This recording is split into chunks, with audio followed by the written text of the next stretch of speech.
3 lenses, and they showed an original film camera with like those, the rotating lenses. An old Rolex with a rotating turret. Right, right. That's a good year. That's what the iPhone Pro is, right? It has a rotating turret. It doesn't rotate though.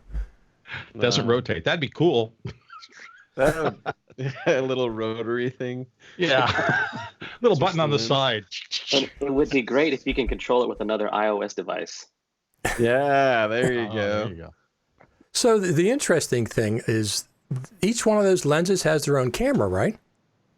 Yes. Yes. And then computational photography in the background stitches and takes the best of each, and there's a whole bunch of wizardry going on behind the scenes. That I have no doubt about. It's just that, so is it 3 4K cameras? Is that what's happening? Yes, 3 4K cameras at different focal lengths. 4 if you consider the selfie camera on the other side. And that's right. Brad's right, because you can actually run all 4 of them at the same time in that fake interview mode. And HDR as well. They have their HDR mode as well. It works on all 4 of them. Yeah. Fake interview mode. Yeah, the HDR mode captures 8 frames and marries them and picks the best so that you can get the resolution you need for a big screen. It's my understanding. I don't have the camera yet. Stuff is changing. Everything's changing. Did the last version of the iPhone with just 2 lenses, it had 2 cameras, one for each lens? Yeah. Close up and slightly wider and slightly less wide. I think that's the way to look at it in terms of actual focal. Well, the video camera had the ability to zoom from 1 to 2 times. I'm looking at it right now. A lot of people didn't realize that we had that. You could zoom in without degrading it too much. But I think this new camera is going to be a lot better. Are we on the air yet, or are we just chatting? We're on the air. Oh, we're on the air? Oh, my God. Presume you're always on the air. I wasn't revealing any of my hidden secrets. No, don't. You can reveal whatever you want. Generation. You're always on camera, always. Yeah. Can I get some more bourbon in this coffee? Yeah. I've been surfing live cams lately. Like really? You can go around the. Oh my gosh! A black hole. Yeah. Yes, it is. If we're going to bed at night, I'll turn in the live cams and I go down these rabbit holes where I'm like on the beach and in remote areas of the world, Crimea. There used to be a really, really good one in Phuket, Thailand. I did that about maybe 6 years ago. And Phuket, Thailand had a great one that was like a tiki bar. And it was just a wide shot of the tiki bar, the boardwalk, and the beach. And so you just watch people randomly walk in Thailand. It was fun. I love it. Speaking of the tiki bar, that's so strange you mentioned that. One of my favorite podcasts from the original days of podcasting was a video vlog called Tiki Bar. Did you guys ever watch that? It was fantastic. It was very, very well done. They went off the air, a lot of the vlogs went off the air. Them and Rocket Boom about the same time. They both kind of faded, but they were both fantastic in the early days when podcasting first started. People thought that people were going to watch the vlog version of the podcast, which, I loved them. Every week I waited for them to come out. They were very well done. Very minimal. I have a good friend, Michael Toe, who's building a tiki bar in his backyard as we speak. It's nearing completion. So I think there is a rise of a new tiki bar generation, and God bless the young folk for doing that. Yeah, but the world needs more tiki bars.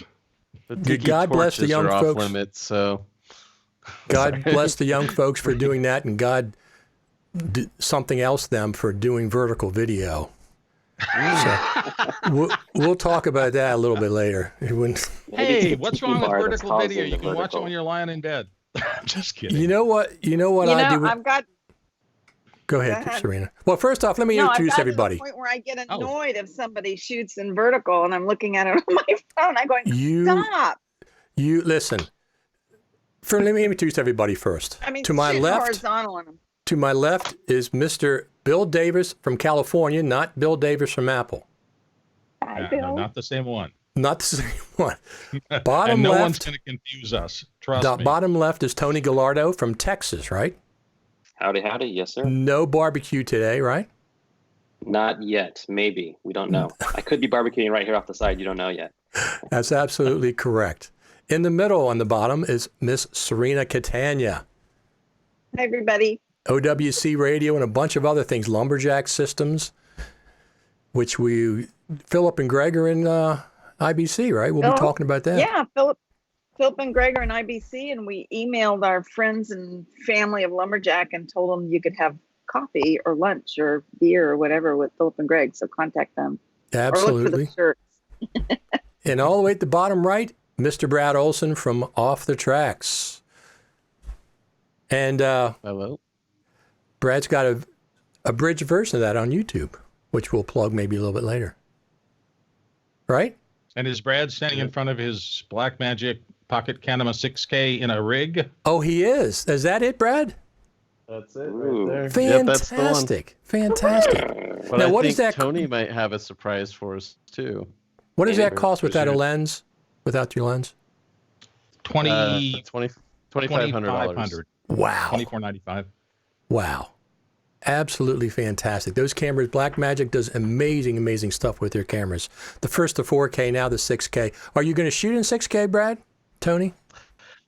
I've been going back and forth between 6K BRAW and ProRes. I probably will be shooting mostly ProRes until maybe Apple will talk about that. Right. Puts Excuse me, I shouldn't Blackmagic laugh, RAW but- in Final Cut. And the truth is the BRAW files, you can actually get them smaller than the 4K ProRes files. So there's some efficiency there as well as some flexibility. We'll see. That's part of our announcements of things that are happening. It most certainly is. So IBC is like the European version of NAB, where vendors get together and they do all kind of neat stuff. So they had a lot of interesting announcements yesterday, which we're going to talk about all of them. Right? Just for our many, many European versions, you could visitors, you could say that NAB is the American version of IBC. It's not actually, because NAB is significantly larger, I think, by attendance. Right. But that's why I use it to compare to people that know NAB. That it's like that. So IBC's cooler. It's a gigantic trade show that all the European equipment, camera, content, not content so much, but all the hardware people flock to, just the same way we flock to NAB to try to see what's new and. So Tony, you know what I like about IBC? What's that? It's in Amsterdam. Well, yeah, it's in Amsterdam, but it's also a little bit more reserved than NAB. It's not as loud. The people in each booth are more respectful to the other booths. You're not hit with this cacophony of sound, and you can actually get through the aisles. Although last year at NAB you could, because I think the attendance was a little down. But yeah, it's a lot more civilized. So it's people funny, take the time to talk to you. It's funny you mentioned that, Serena, because at NAB this year, I thought it was so funny. You had Adobe on one side, big booth, and you had Blackmagic Resolve right across from each other, blasting each other across the walkway at the same time. I thought that was kind of peculiar. I would have thought they would have done different locations. That's an old tradition at NAB. You used to get big camera manufacturers, and they would literally get those big pads, particularly back then South Hall didn't exist, and there would be these kind of subterranean battles for loudness. So we had a comment from Facebook. How many seniors use Premiere? What does that mean? How many seniors use Premiere? Seniors. Are we talking about? I don't know. 29 graduating seniors, or? Well, and then the next question is, what's considered? I think Walter senior? Murch does. Walter Murch qualifies as being a senior, so I think he uses it. That's true. I think people of all ages uses it, but I think Premiere got a reputation for being popular with the youngins when everybody was sort of migrating off of Final Cut 7 and a new wave of filmmakers were coming in, and a lot of kids started. I call them kids. A lot of college kids and graduates started using Premiere Pro. But I think now it's just another language, It's another language. Sure. Okay, I'm going to get political now, but I think one of Premiere's smartest things was the early rental model made it appear that you were incredibly efficient financially to get into it, because it was only X number of dollars a month. And that number looked so small that everybody, including a lot of teens in high school, probably said, $4.99 a month or $6.99 a month or $9.99 a month, or even $20 or $50 a month for the whole suite a month is something I could handle to get into it. Now here we are. How many years later? 8. Well, so 7. And if you do the math in terms of actual expenditure on software, there's now no that contest. seeing this question makes sense. Yes, that's right. If you're on a fixed income, then subscription makes sense. I know what I get from Social Security, and I know what I pay to Adobe, and it's all fine. I know that. Well, I may not have a lot of good things to say about Premiere, but I will say this about their sales tactics and their marketing. They are much more dedicated than almost anybody at getting out there and getting the message out that we're here for creatives, we're here for the young people. You don't see that level of dedication or the manpower or resources being thrown at Final Cut from Apple. They've obviously got a lot of other things, and I would argue that Apple's made it very clear, even with this latest event, that they are all about pro and filmmakers and things like that. But yeah, Adobe does a great job of getting their message out. I'm using Premiere on a job on a weekly basis right now, and I have a lot of complaints with the language. I think it's a very poorly written language, and hopefully with Premiere Rush, they can fix their language. As to use Serena's analogy, there's just design things that you're like, this is really inefficient. This is really bad. Like picking a color. Yeah. You know how I think it's tough to compare the two business models. They are so utterly polarly opposite. Yeah. There is right, a software-only company that relies on a constant revenue model to make Wall Street happy is different than a hardware services global behemoth that, look, if you add the bottom line of many of these companies to Apple, it doesn't really change their share price much. Apple is so big now, like it or not, and there's good things and there's terrible bad things about that. But some of these companies that compete with them, really, literally, they could buy with cash on Tuesday and it wouldn't do anything to their basic financials. And that doesn't mean those companies are bad or they're less than. That is absolutely not the point I'm making. I'm just saying they're playing a different game. It's the difference between Major League Baseball and I don't want to say it's not Little League and it's not municipal ball because those companies are stronger than that. And I don't know if I can find the right slot to put them in, but I just think it's a different game. And if Apple tries to compete one-on-one in the same things that those other companies do, Apple is probably doing their company and their shareholders a disservice. I can't say anything. Well, I work with both companies with what I do every day in my life, and I have a hard time criticizing either one of them. There are things that I would like to see changed in both NLEs and in both product lines.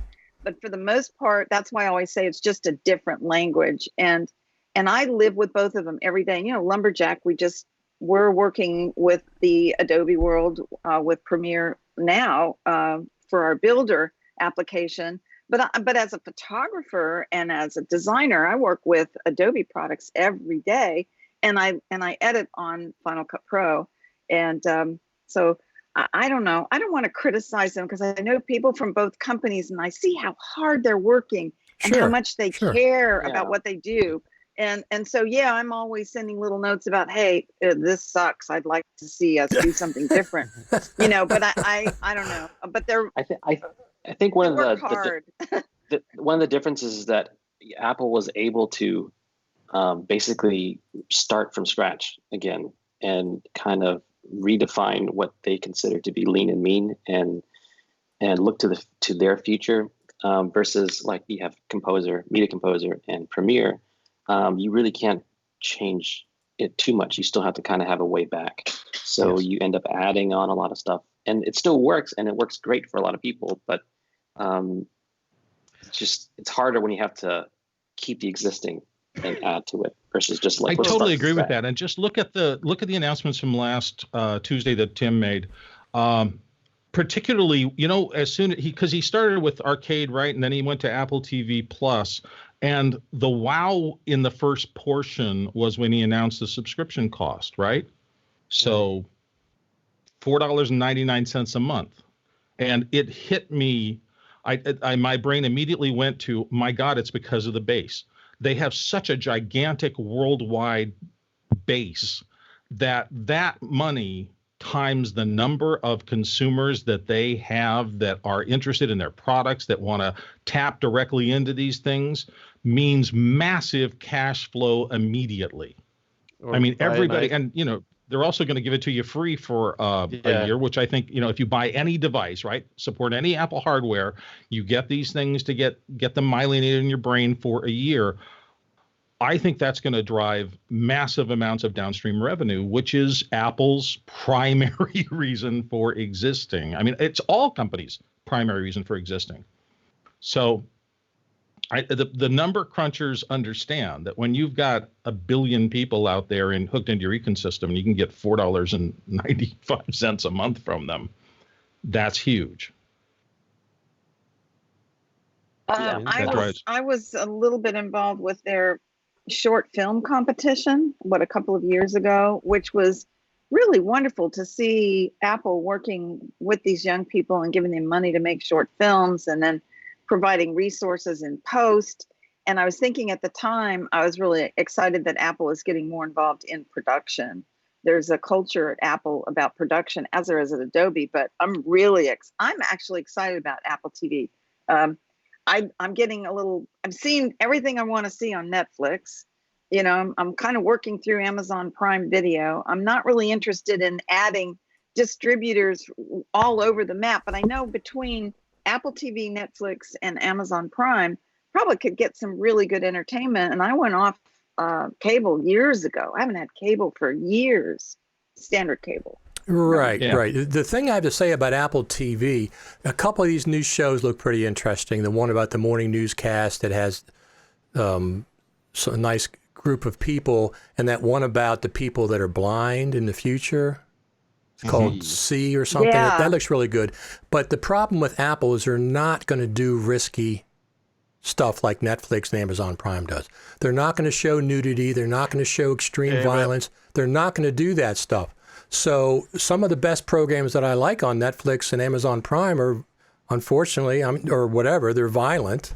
True Detective is a fantastic But Richard, if you were on the series. board of Apple and somebody said that you can do edgier content, but that's going to lock you out of a lot of worldwide markets, right? All the Islamic countries, is going to lock you out of all, maybe a whole bunch of different countries who have different standards than we do. What would you do in terms of making that call? Would you go for edgier and cooler, or would you go to make your content acceptable for the widest number of possible viewers around the world? What I wouldn't do is I wouldn't have a program called Planet of the Apps. Yeah, but I'm gonna defend that, okay? Because everybody criticizes Final Cut Pro 10 for not being the app it should have become in its first iteration, right? Right. It was too weak. It didn't have these things. Everybody blasted it. But it developed beautifully. And I think that is the modern way. I mean, when you write the first script, it's not done. It's your first sendable draft, but it gets revised and revised and revised. And I think that's Apple's content strategy. Get something on the air, whatever it is, something we can produce reasonably. And, if nobody liked Planet of the Apps or the Driving in Cars program, that's fine. They're building an infrastructure. They're investing. They're refining. Sure. No. I think they're taking the same attitude toward that. Here's the thing. I'm not saying that Apple's wrong. I'm just saying Apple is like Disney in that regards. They are not going to be able to compete with Netflix, and they're not going to be able to compete with Amazon Prime on these more edgy things. I don't really expect them to. That's what their thing is. They're more like I said, like Disney. I'm just saying that they won't be able to compete with some of these other. Well, and my complaint for Netflix for years as a parent has been there's stuff for adults, there's stuff for kids. Sure. There's nothing in between, and that's a huge oversight on Netflix part. And Apple filling that void is a very good thing because it looks like compelling, cinematic, dramatic stuff that adults and kids can enjoy. And as a parent, I'm like, Netflix is. There's nothing. There's absolutely nothing wrong with that middle ground. But I'm just saying they're not going to be able to compete with Netflix and Amazon Prime on the higher, the edgier stuff, which is a smart thing, though. It's probably a smart thing. Well, it's Apple's brand. Not doing that. It's Apple's brand, right? I'm tired of the word edgy. I'm sorry. Yeah. I'm over it. I am tired of baseball bats with nails in them. And I mean, I'm really tired. The world is such a stressful place right now. And I think we're becoming anesthetized to violence. And this is just my personal opinion. I'm not saying you can't watch whatever you want to watch. I've seen some movies that, like, the Academy will send the screeners over, and I'm watching them because I have to pay attention. And there's a couple of movies I've seen over the years that I still can't get those images out of my head. The violence haunts me. That's a problem.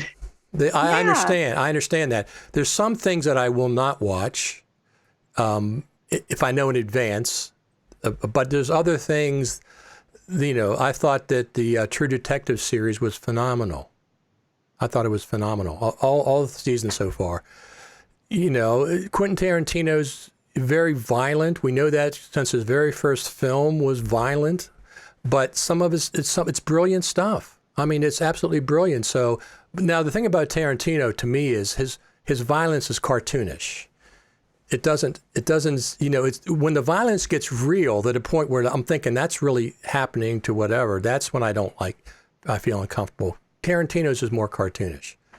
So yeah. I sat in a movie theater years ago when my kids were little with a group of their friends, and we had gone to see, and I don't even remember what the movie was. It was about a robot. And in the middle of the movie, the robot gets killed and all this robot blood goes everywhere. And these little girls are screaming in the seat next to me.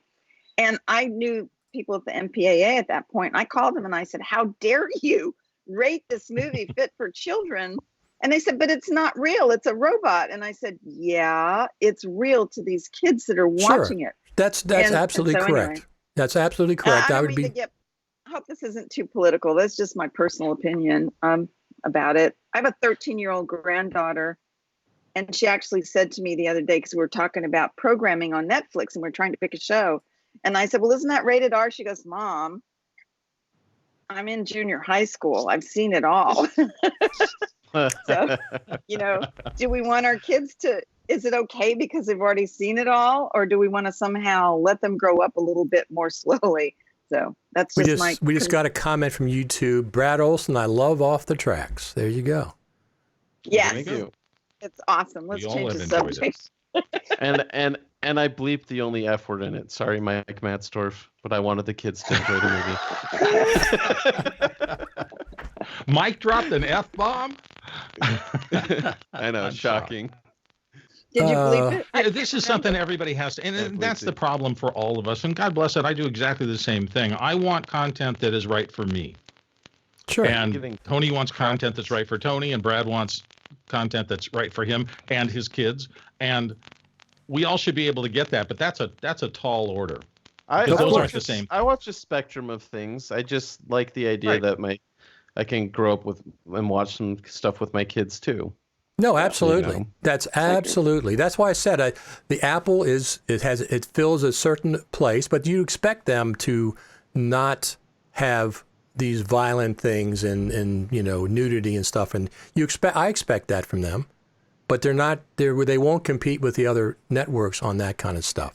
That's all. They're not competing in that. Well, they're just competing in a different way. They're competing to be able to be the Netflix of, and I don't want to tar any country with being hyper conservative, and I don't want to make it just a religious thing, but there are a lot of countries that are run different. Okay, so the Thailand government has a different feeling toward public dissemination of programming than does the American government, than does the Canadian government, than does the Serbian government, for all I know. And so if you're going to go to those governing bodies and say we would like you to accept the internet with Apple TV, you have to make decisions about where to land on your content creation scale.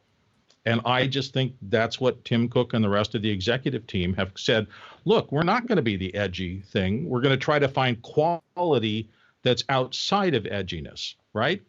So I read a lot of novels, and I read some that are very, very difficult and adult. And I agree that, a writer can write brilliantly in that vein. I also like Dick Francis, who's a writer from England who writes about horse racing, and he writes mysteries about it. But there is nothing objectionable other than a very thinly veiled, brilliantly set of depictions of momentary violence, but that's not the books. It's just it's there for an effect to drive a character, and those are fascinating without any of the other stuff. So what are you going to encourage artists to do? Are you going to encourage them only? And this is my quarrel with Tarantino and some of those kind of guys.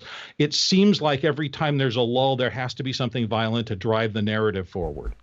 You have to get tension through the threat of violence constantly. And I just think there are other things you can use to drive narrative that aren't necessarily a bomb or a knifing or a gunshot or a drive-by, and those are kind of classics, right? And they've been there since the early days of movies. I mean, we're not saying anything different. Right. But I just think that's kind of a little bit of a shortcut. Well, here's the good news. Yeah, go ahead.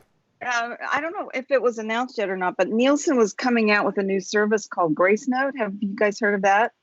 No. Where content providers can, they join Grace Note, and then all of their programming is searchable throughout the internet. So if you want, I don't know how it's going to be searchable yet, but I think it's personally going to make it easier for someone like me that loves to watch anything all over the place. I'm not going to have to go to, I can go to one place. I guess it's like the TV guide for the internet. Maybe I'm wrong, but if everybody registers their programming with Grace Note, which I think they probably will eventually because Nielsen's pretty powerful, we'll be able to search in one place for content all over the internet and find it and go right to it. So I think that's kind of exciting. Maybe that'll solve part of this problem. We'll see. Well, I don't think it's a problem. It's just know what you're watching, know what your source is. If you want things on Netflix, if you want to watch Tarantino, I mean, I think the guy's about 50% brilliant. Some of his stuff I'm not that fond of, but this and that's a darn good. Pulp Fiction is fantastic, though. Go ahead, Tony. This is all based upon what we like to view. The younger generation is going to be viewing. Sure. Maybe not even movies anymore. That's true. Something completely different. Right. Maybe it'll be cats, violent cats. I don't know. Well, that's right. Probably not. Violent cats. There's a show right there. Violent cats. So we cats meow. Everybody in the Broadway musical has been dosed with a psychotic, and they're all running around. Oh boy. I'm going to go recover my window because my white balance has gone crazy. I can see that I'm looking yellow. I've got a little tiny picture of me. Oh my God, Bill, you're such a colorist. I love it. I'm not a colorist, but I just looked at my little picture in the middle and went, am I really yellow right suddenly? And that's because that fell off the window. Hang on. All right. So when you get back, we're going to talk about what the announcements so far that have come out of IBC. There's been some surprises, right?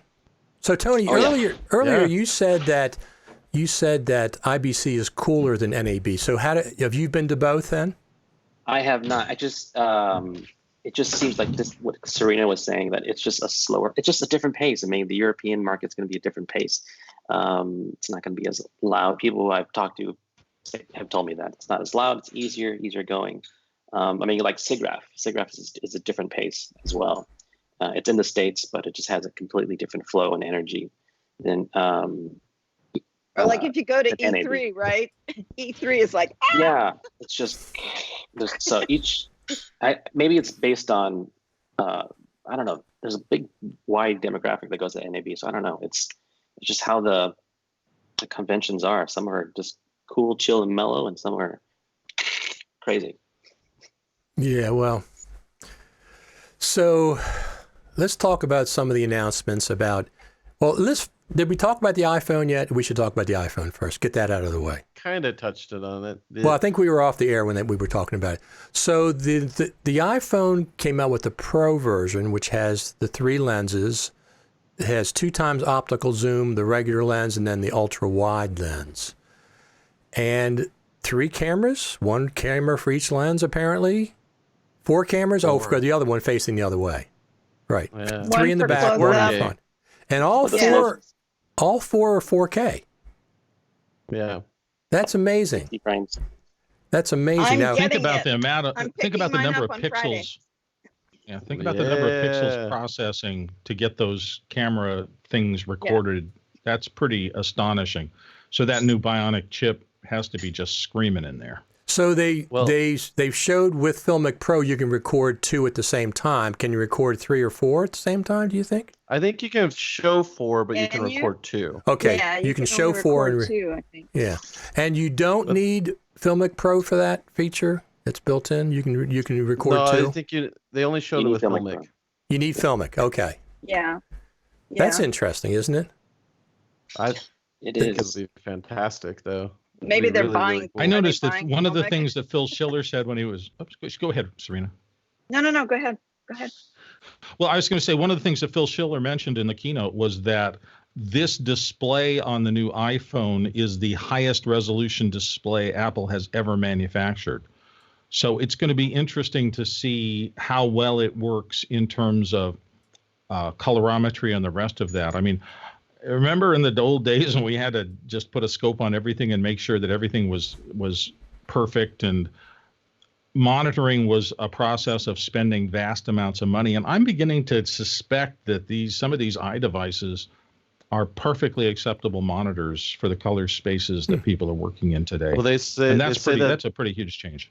Yeah, on your point, Bill, they said that the display it's an HDR 1200 nit peak display, and that the technology and the things they learned from the Pro Display XDR has been scaled down into this.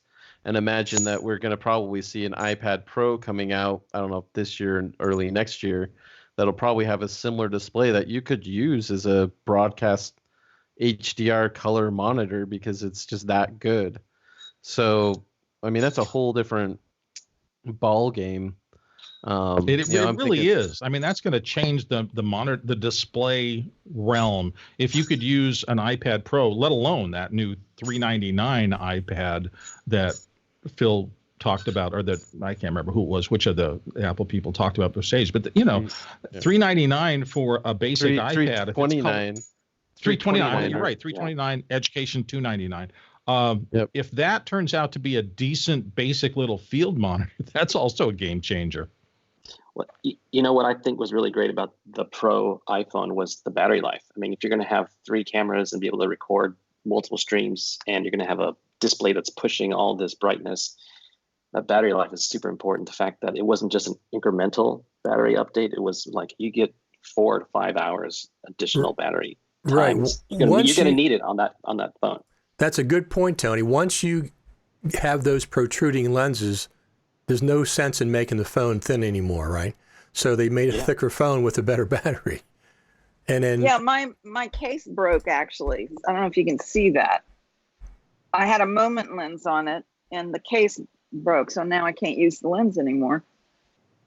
Oh, but well, good thing you're getting your new one on Friday. Well, that's the first thing that went through my mind, is the poor people at Moment that make these wonderful lenses. How much business are they going to lose because of the new iPhone? Well, the thing about the new iPhone, since if I get one, I'm going to be using it for video mostly. I don't care about the ultra wide lens. I know some people do. I'd rather have it 4 times optical zoom than an ultra wide for video. For me personally, I don't shoot ultra wide stuff. I always want to zoom in. Even when I use a regular lens on the iPhone, I'm always zooming in a little bit. So creatively, I could see throwing the iPhone 11 on a gimbal, getting that ultra wide, and getting some really killer moving shots of it. I can imagine just going across the beach or the desert. 4 lenses on the back. 4 lenses on the back. 4 lenses. But I think 2 times optical zoom and 4 times. If you want a tighter lens, if you want a tighter shot, you pretty much have to have more glass sticking out. Right. I have never seen a telephoto that wasn't longer than any prime in its same focal length. So I don't know if you'd be happy with a pocket camera that has a 1/4 inch of glass sticking out of the front of it. Where we really need to go, and this might take another decade, but we need to just strip the whole notion of a lens and have a different kind of sensor, and it's just one kind of thing, and it's such a high resolution that it doesn't matter. You can frame it however you want. So Bill, that's what I was going to get at is like there's other technologies that are in the phone that are starting to be birthed that I think is more important creatively than, like you said, Brad, the lenses. It's the fact that the phones can be aware of each other, the deeper integration into AR, into depth mapped, and be able to start to real-time masking. That starts to really push a whole new way of creatively working. So I think I agree with that 100%. Cool. Absolutely. Yeah. So we got a comment about Bill. It says, Tangier Clark says, Bill, I'm appalled that your stream is not in HDR. And Hi, how are you? And he's just you're right. kidding. So am I. He's just kidding, of course. This is weird. I'm back in my studio because I have a Wi-Fi problem in the voice booth, which is where I would like to do this from because it's more fun to be in the voice booth. But I'm doing technology revs every week as we go through life, aren't we all? Yes, I do them all the time. I switch things around and I try this interface and that interface and whatever. It's taking me years. You're in a different studio today. Are you in a different studio? My upstairs studio. This is the one I use most of the time. The downstairs studio, I did that for a little bit. And actually, I was downstairs on my MacBook Pro. So up here I'm on my iMac. It's interesting. But I'll be going. Your higher bandwidth connection is helping. You're really clear today, and everything seems really stable. Yeah, I upgraded. Listen, I was having problems. Last time we were on a Saturday, we had that cut out, and we joined back in. But I upgraded to 1 gig, Xfinity 1 gig, the highest they have except for business class, and I increased my upload speed by a factor of 3 to 4. So makes all the difference in the world. What I do like about when you're downstairs is we can start pointing out things in the background, like, oh, look at that Mac over there. Look at that. I know. Well, there's something in the background that nobody mentions. I've kind of. What's the painting behind you? That's a painting from a friend of mine from college. Okay. It's an original oil painting. I just see there's something in front of it, but it's blurred and I can't see it. It's a microphone. Microphone. It's a good mic. You can pick it up all the way back there. Yeah, exactly. I have 40 microphones. You're doing ambisonics now, Richard, for this? No, this is my webcast? TLM 103 right here. Yeah. My main one, my Neumann. So let's talk about IBC. So we talked about enough about the phones, you think? Nothing to add? For now. We'll come back to it. We might circle back. Testing it. I'm testing it for a month in the field in the middle of nowhere. I'm taking my Zeiss lenses, and I'm also taking the brand new iPhone with me because I get it literally a few hours before I get on the plane. And I'll let you know in about a month. Don't forget the charger. That's the main thing. Yeah. Get a duplicate. Solar charger. So IBC, there's 2 big announcements as far as Final Cut Pro. At least the people that like Final Cut Pro. Let's do the Premiere and Avid one first. So Blackmagic came out and they announced a plugin for BRAW for Premiere and for Avid. Now, one of the arguments people have been having for months when I've brought up the fact that I expect BRAW to come to Final Cut and other NLEs, they kept saying, why would Blackmagic give competing NLEs their plugin or whatever? Well, they just did it. I think it should be clear that from the very beginning of the announcement of Blackmagic, Grant Petty did say, here's an open SDK. When you buy the camera, you get the open SDK software with it. So technically, anybody who wanted to go through and program their own little plugins and stuff could do it. Now, the likelihood that Apple, Avid, Adobe is going to do that themselves, probably not. But it's been an option from the very, very beginning. I just think that should be clear. Like Blackmagic has never made it inaccessible. However, this is interesting because they're actually making a plugin, which is what we want for Final Cut. They've done with Avid and Adobe already. So I love that level of cooperation and opening up BRAW to more NLEs, and I definitely want to see, if I hope there's no hatchet. If there is, let's bury it and let's get ProRes RAW to Resolve and let's get BRAW into Final Cut. It just gives us more options. No, I don't think there's any hatchet. Acknowledge the fact that is an Adobe or that is a Blackmagic choice. Period. They own BRAW. That's their intellectual property, and so only Blackmagic can license that to anybody. In other words, if Apple is going to sell a software package that uses something to parse BRAW, they have to pay or license the BRAW implementation. They don't. You can't do that through an SDK. What? It's free The right Open now. SDK is for decoding. open. It's free. The Open SDK is free, but that's different than selling a product that incorporates their technology.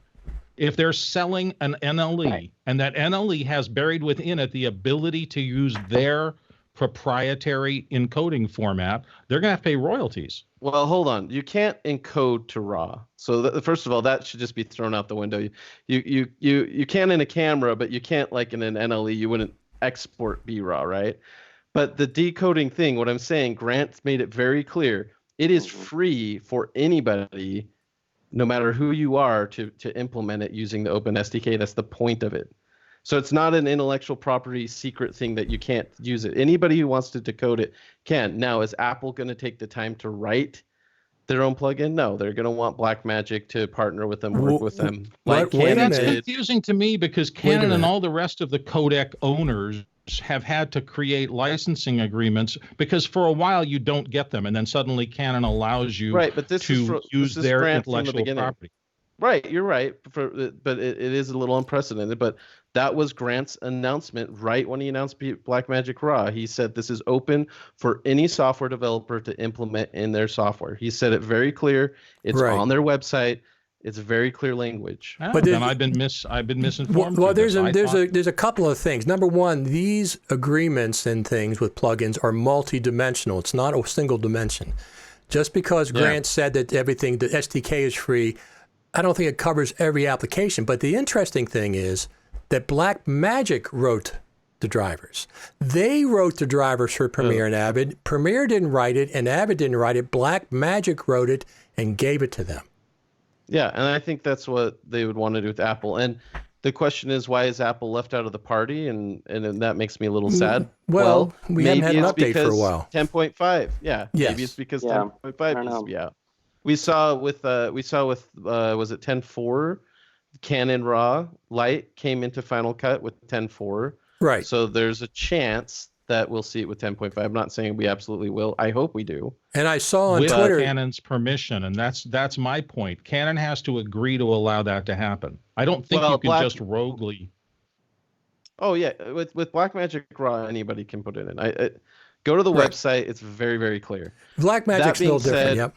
Apple's not going to take the time to write the plugin themselves. They're going to want Blackmagic to do it, just like Avid and Adobe waited for Blackmagic to do it.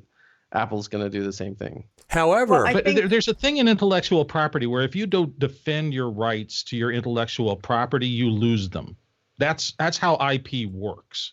So I'm confused as to whether or not Blackmagic allowing other people to write a parser for their codec diminishes, and somebody who's an IP lawyer would have to weigh in on this and tell us what the real circumstance is. I just know that's a piece of how IP works. Sure. You don't defend it, you risk losing it. So here's two things.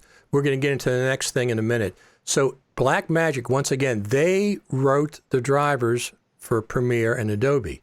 And the next thing we're going to talk about is would it be a driver, or would it just be plugins? Or a plugin. Okay, plugin. I'm not a developer. To me, they're all the same.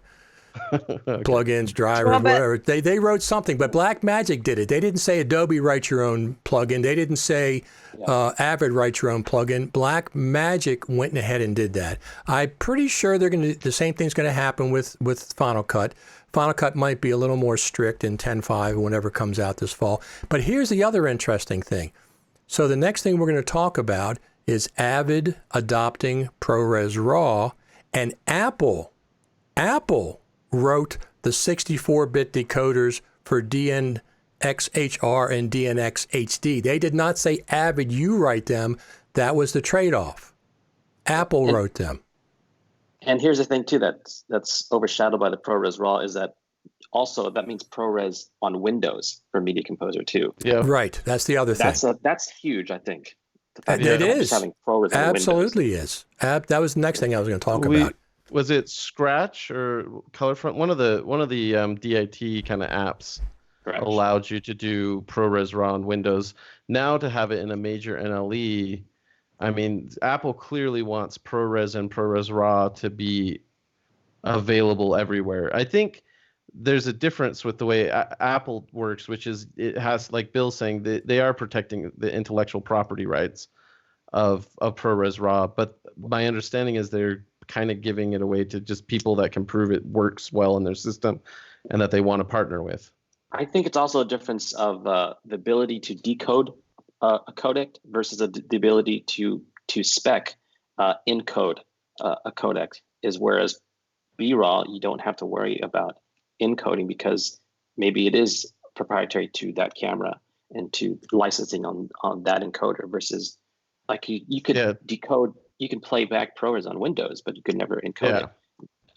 Well, you got plenty of these programs like FFmpeg and the rest of those that'll decode 1,000 things. They're Swiss Army knives, basically. So they can parse the code of the original stream and turn it into something else if they have the license ability to turn it into that something else, but they can't do more than that generally. So we have a question on Facebook from Brian Segmiller. So with this new announcement from Avid and Apple allowing DNX HR and Final Cut Pro 10, it says, will Final Cut Pro 10 be able to play back MXF, whether created in camera or software? Well, it already does for Canon MXF files. Canon MXF wrap files. Hopefully, I think he's referring to a specific problem that Brian, I've seen him post about this, where DNX in the past has been supported, but only in the MOV wrapper. Okay. And MXFs have been supported for other codecs, but not for the DNX. I would assume if they're going to make a 64-bit decoder for the Avid codecs, hopefully they solve that. They solve that problem. Just real quick to backtrack, if you go to Blackmagic Design's website and go to the Blackmagic RAW page, it does say open standard, and it says Blackmagic RAW is the world's only true modern high-performance professional RAW codec that is open, cross-platform, and free.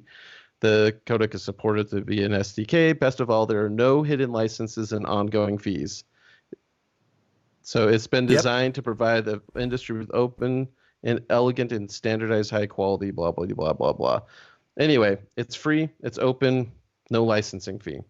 Yeah, and there was one other thing I wanted to say about BRAW. No, the codec, Blackmagic RAW, that's what it says. It's there's no licensing or fees for the codec for decoding it. Right. Go ahead, Serena.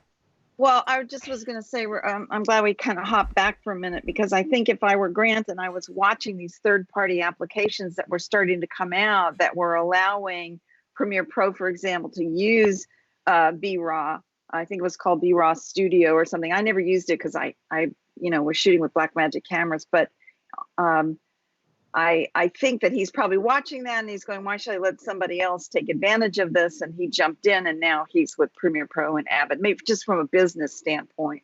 I may be totally wrong, but the other thing is that about the studio, the third-party plugin, is it wasn't able to work with the GPU. So, and I think this new one only works with the CPU. It's going to go to the GPU, right?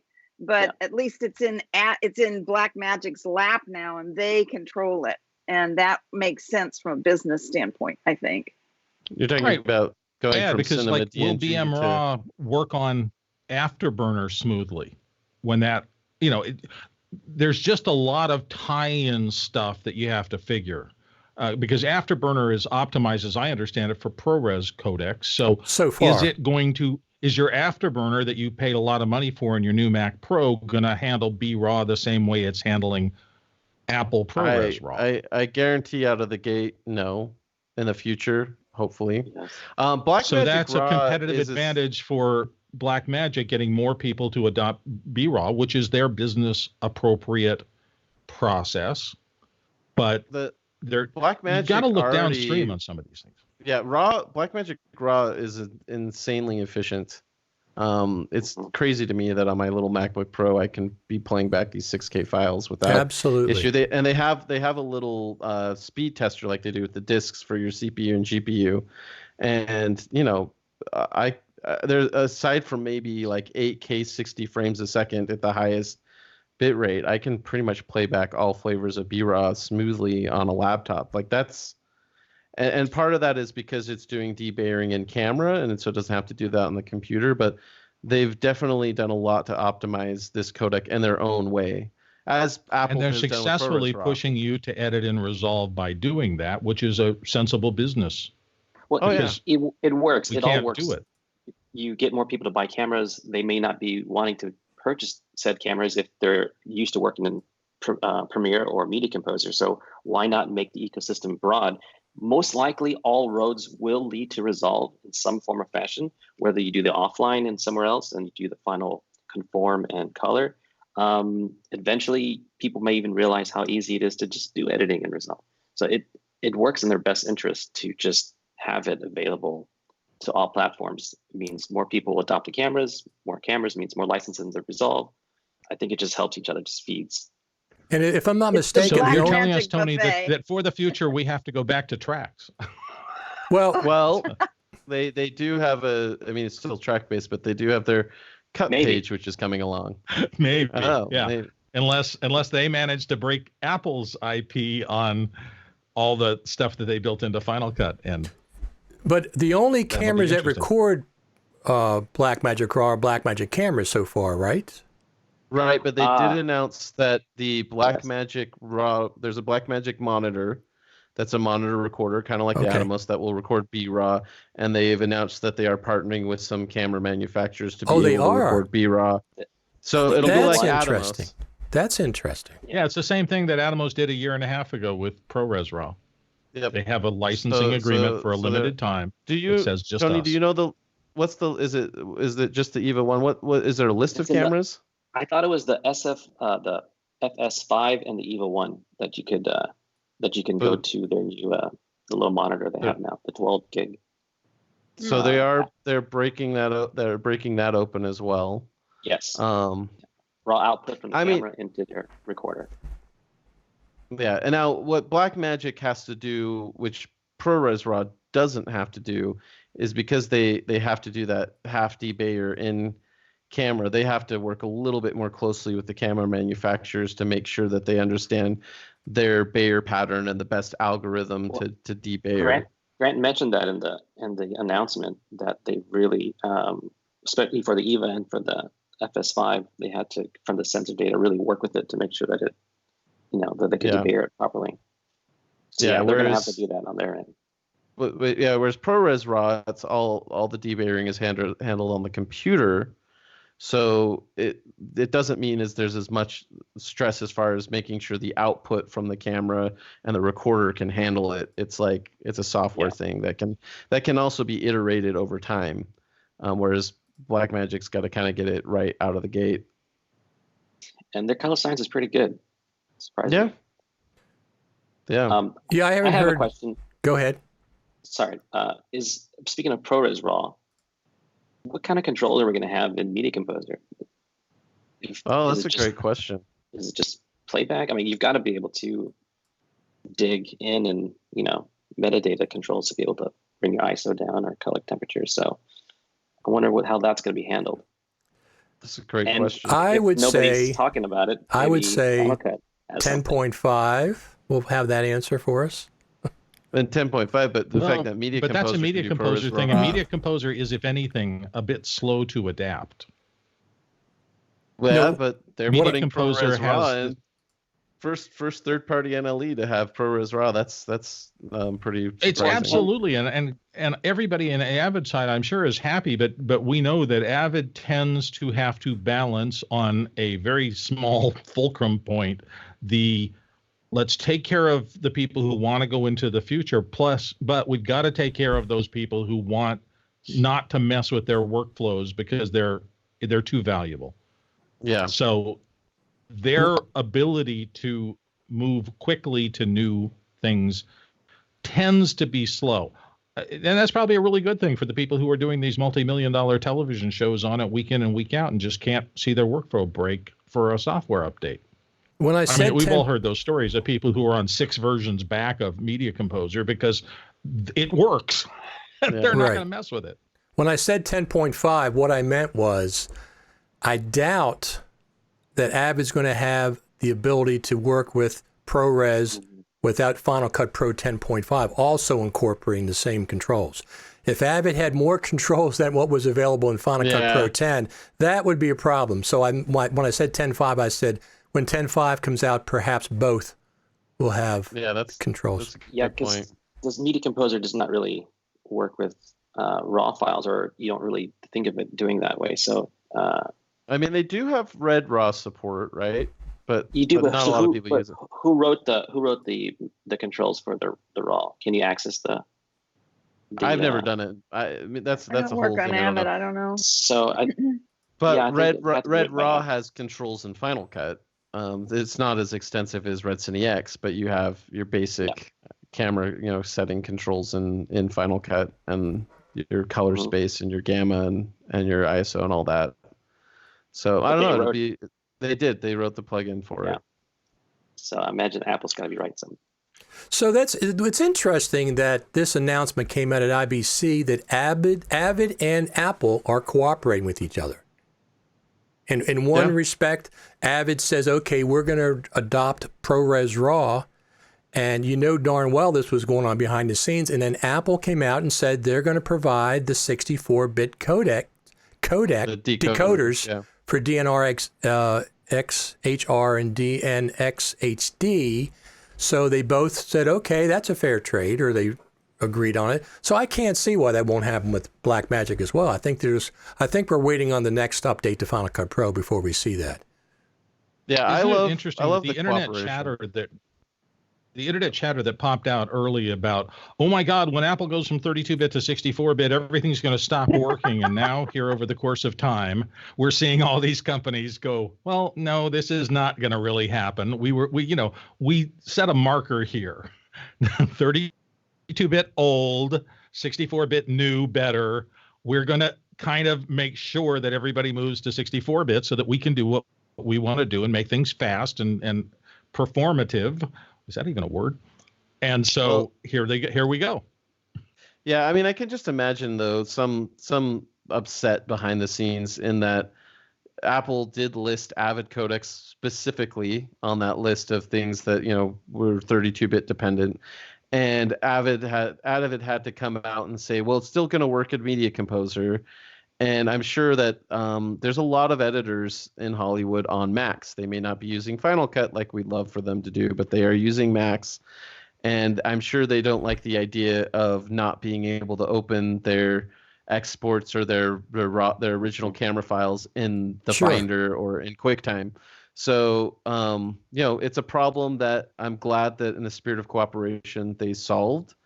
And this is what I'd love to see from companies moving forward is more cooperation, and it helps us as customers, and I think it ultimately benefits them as companies to just be all a little those bit Hollywood more editors then must be really happy, because a couple of days ago Apple announced that they were joining the Academy Software Foundation as a premier member, and so they are now in Hollywood, along with Sony, Pixar, and Video. I got a little list here that I wrote down notes about things, because I think that's going to be another step in the thing of everybody's thinking about, is Apple going to be playing at the highest levels of the business? We got a big signal with the new Mac Pro, and we got another big signal with all of their investment, right? They bought a movie studio for all intents and purposes and are developing one.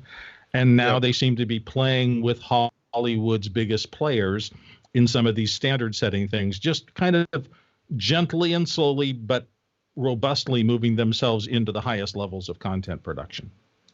Absolutely. I think we started off by talking about Apple TV stuff, and I think that these things all do tie together, every one of them. I agree. So we just got a comment from, let me see what it is. Ernest White, he says, good morning. I am an avid listener. Now, you mean Avid the software or avid listener to these? It's not a capital A, so I'm not sure if he's an avid listener.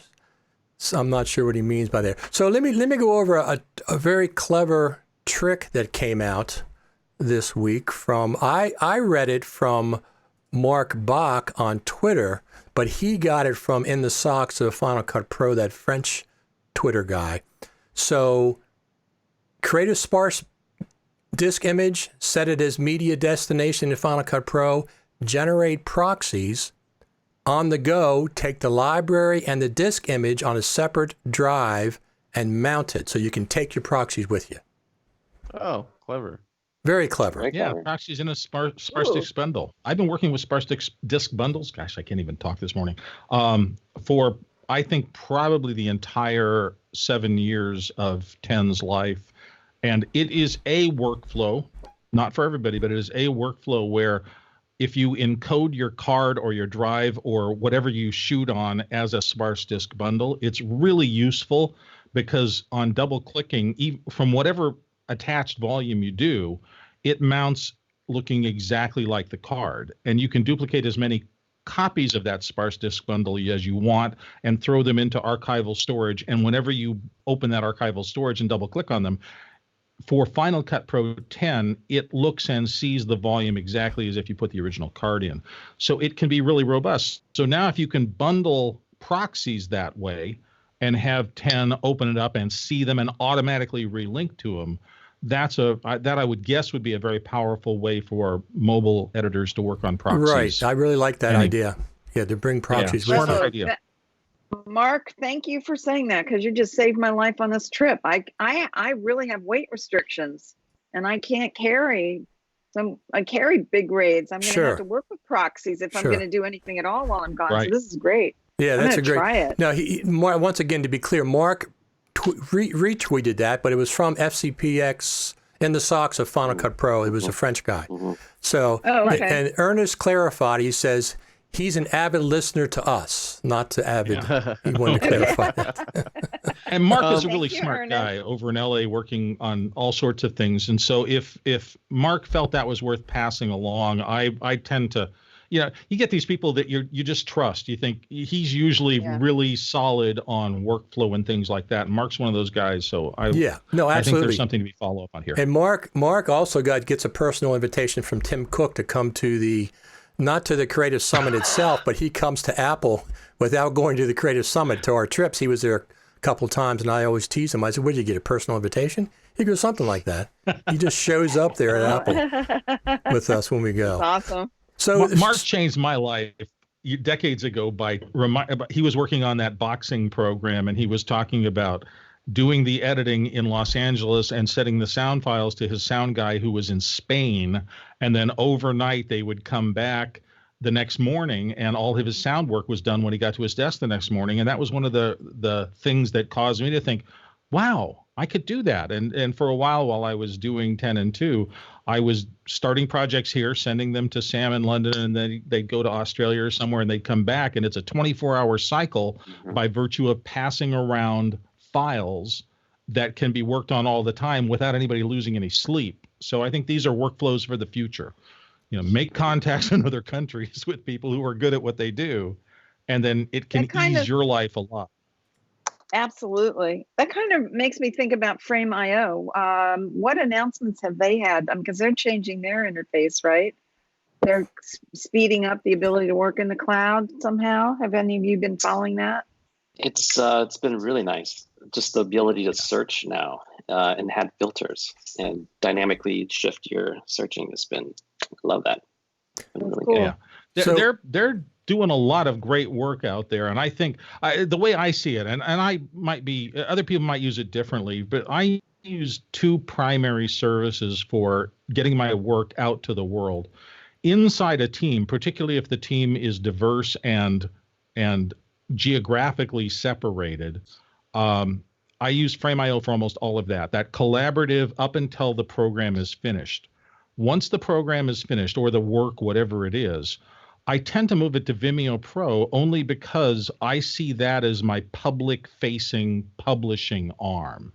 And surprisingly, the thing that blew me away the first time I did this, maybe 5 years ago, is that you click send to Vimeo and it's there instantly. So my assumption is that they're probably both using AWS or one of these huge cloud service things, which means that they just change some pointers in the computer that it lives on, and suddenly the stuff that's on Frame is also on my Vimeo Pro site.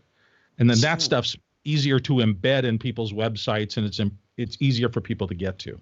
So there's one thing about Frame.io that I would love to see them change, or maybe I'm not using it right, but I was recording a couple of pilots for some TV shows, and one of my people I was interviewing waited until the night before to send me trailers and video content.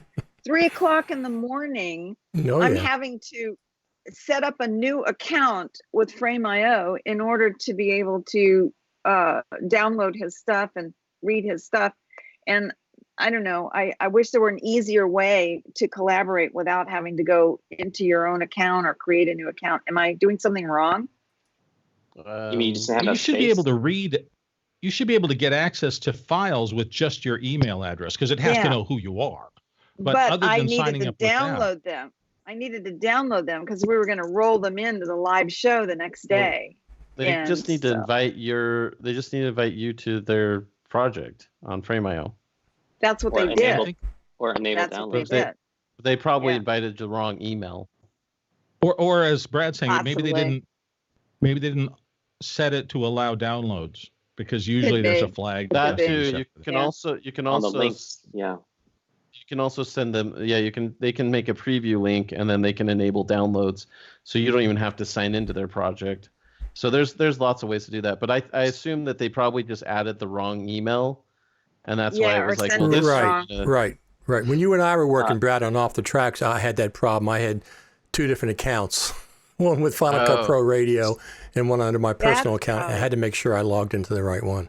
So before we get off, sometimes it drives me crazy. I'm sending things to people, and particularly in corporate where they have a lot of security firewalls in place. Sometimes it's a pain in the butt to figure out what's the link that's going to allow that corporate user to look at the video, right? Because their firewalls are hammering every link. They don't want any links into the system, so you've got to figure out ways around this. Before we leave, yes. Okay.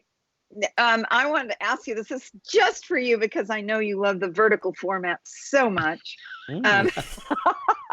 Yesterday, Claudia Krask on her Facebook page posted the Adobe's new auto reframe feature. Have you heard about that yet? Yeah, let's talk about that in a minute because Leo Hans, one of our friends, was talking about it. But before we leave the Mark Bach, who's a good friend of mine, I had him on Final Cut Pro Radio, and you all can borrow this anytime you want. One of the best things he said, we were talking about 8-bit and 10-bit, and I get this question, I see the question all the time, what's the difference in quality or whatever, and he explained it clear as a bell. He said, do you want to color with 20 crayons, or do you want to color with 100 crayons? Great.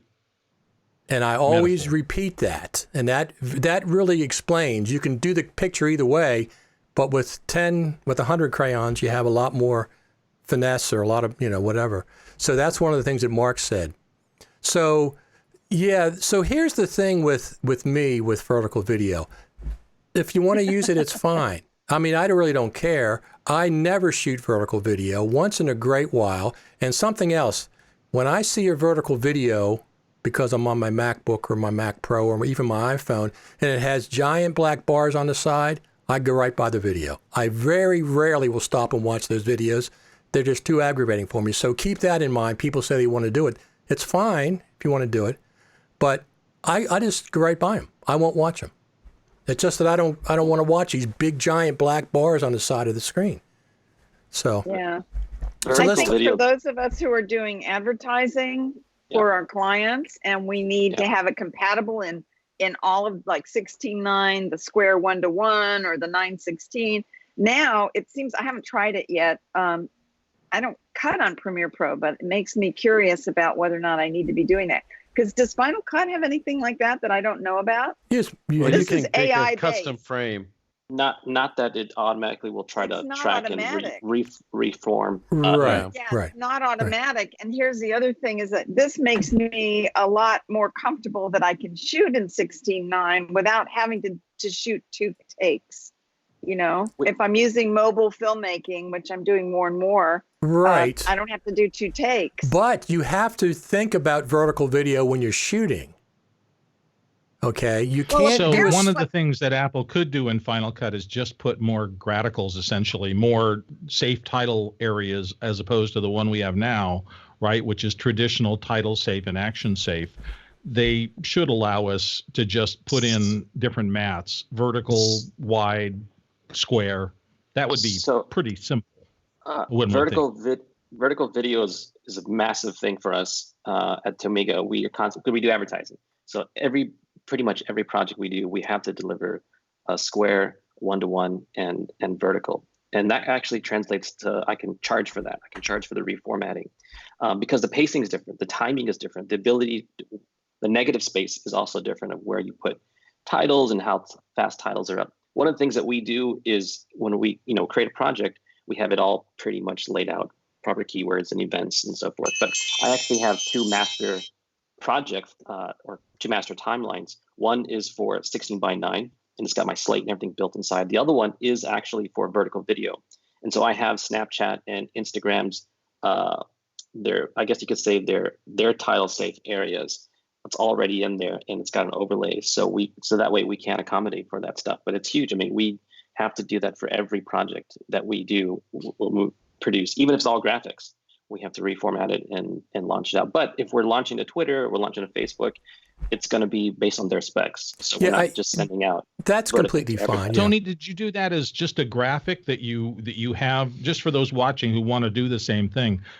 Did you do those as projects that are vertical and or square, or did you do them just as some sort of a graphic overlay that is transparent? We grabbed the when you're doing ads for like Snapchat and so forth, they'll give you a graphic that says this is the pixel dimensions, these are the bleed areas. It's more like print in a way. These are the kind of the bleed areas, because it's really about where your finger can access or not access, like on a swipe or something. So I just took that graphic and I made a specific project and I overlaid that graphic. Actually, I took away the background, so all I see is my title safe lines.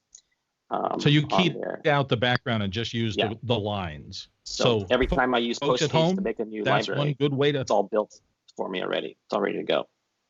And that's the same process I use when I have to work in a non-standard. But I just have libraries that are preset for that, and you just open that library, copy your project, paste it in, and then pan and scan or frame to taste. Or that's what I'm doing now. Right. But this apparently, if you go on The Verge, and I'm looking at, I wonder, if you go on The Verge, they're showing that you can do this at the same time. Literally, that it's an AI version. It finds the key part of the frame. And I asked Claudia, I said, Claudia, this sounds really good, but how do I know AI is picking the right part of the frame, right? I may want it to look different. She says, no, you can customize it, apparently. But it looks like it's going to save me a lot of time if I were working in Premiere Pro. Once again, Apple's had some of this technology already, right? When you have memories on photos, it'll do the Ken Burns, it'll do the little push in, and it'll look for faces to push in on. So it's clearly technology that Apple has as well, and there's a lot of things that I see in the Photos app, and like AR earlier we were talking about, the AR object occlusion. There's a lot of that technology that I want to see making its way into the Pro apps world. That would be so beneficial for us. Our hope is that Apple is doing what Apple normally does. They probably have it in the labs. They probably have it working, but someone is probably saying, as Apple does, it's not quite good enough yet. And that we're going to be working on it until it meets our standards, how this thing should work. And sometimes they never get there. Sometimes things, no matter their best efforts to make it as fluid and easy for their users as they want it to be, sometimes it doesn't work. But or new technology supersedes what they were trying to do. Right. Yeah, exactly. They were going in this direction. They thought this was the holy grail, and it turns out that the market shift, and you're right, Brad, that something else is actually more important. But I don't know. We'll never know that about Apple. I just posted on your Facebook feed the link, Richard, in case you want to look at it. No, I saw the ability for a Premiere to do that. I'm not going to use it, regardless. I'm just not going to do that. I understand. Kudos to Premiere and Adobe for trying to do that. It's nothing wrong with it. I'm not going to use every feature in every NLE. I'm not going to use that feature if Final Cut Pro has. I'm not going to shoot vertical videos, period. I don't watch them. I'm not going to shoot them. I don't care that other people do. Wait till you start making money for it, Richard. Then you will. No, I'm not. Yeah, it's not a part problem. of. If you've got a department store that has vertically mounted, there's nothing wrong. Vertically mounted plasma screens. You will start shooting vertical.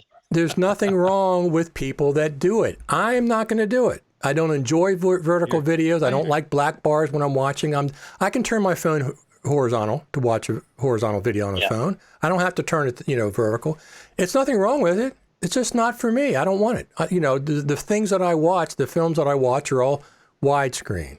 When you go in a movie theater and see a vertical screen, ultra, 20 feet high or something, I won't be going there either. But I'm just saying, it's fine. There's nothing wrong with it, but it's not for me. I don't enjoy it, and I don't watch them. So to keep that advertisers in mind, I won't watch them. Now, if it filled, the square ones are different. The square are in between. You know what I mean? A square video, 1-to-1 ratio. Yeah. They're kind of in between, and they will fill up I don't have those gigantic black bars, pillar boxes on the side of my thing. So, and once in a while, if something's only available in a vertical video, I'll watch it. But typically, I watch most things on my Mac or my iPad or my phone turned horizontal. It does it. It doesn't just go this way. I was being snarky online, and I said, what I really want Bill, is you were snarky? Snarky? I want the Pink Floyd giant center circle cut from Dark Side of the Moon as a framing option.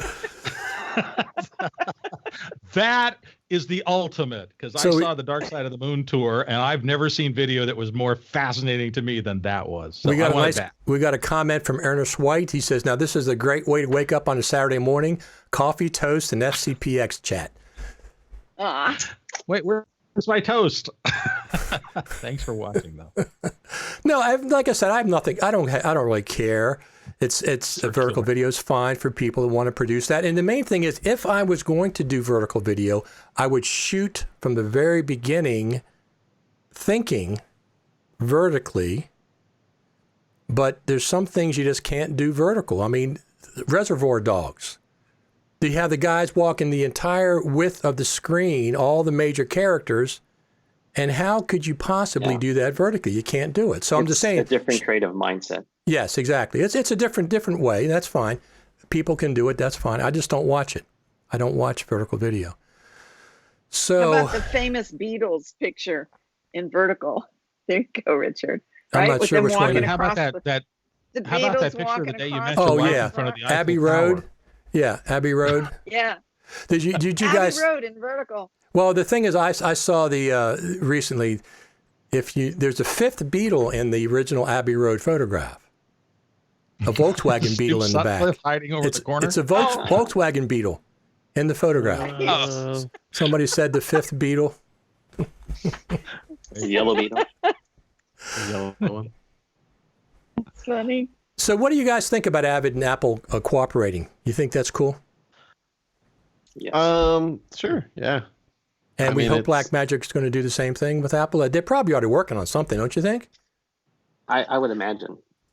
I mean, if you've got all of these front-end applications that were announced at NAB earlier this year, we got the announcement that, all these systems were going to support ProRes RAW for the field for DIT.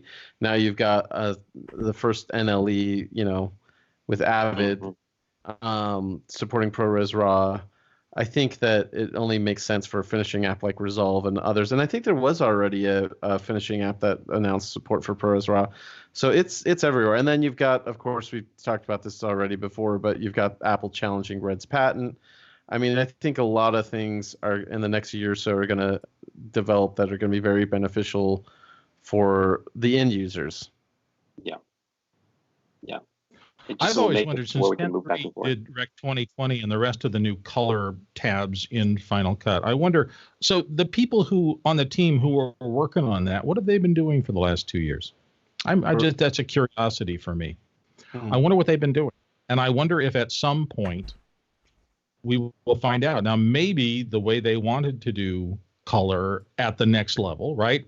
From color board to those new tools in 10.3 with all sorts of different color manipulation tools. Now, with the new Mac Pros, they obviously have vast amounts of computational power that they weren't able to access before. So it makes me wonder if the same engineers there must be engineers in Apple working on color science stuff, right? We got better color tools, must have people with expertise in that. What are they doing for the future? Where will that go? And the same thing with sound, and the same thing with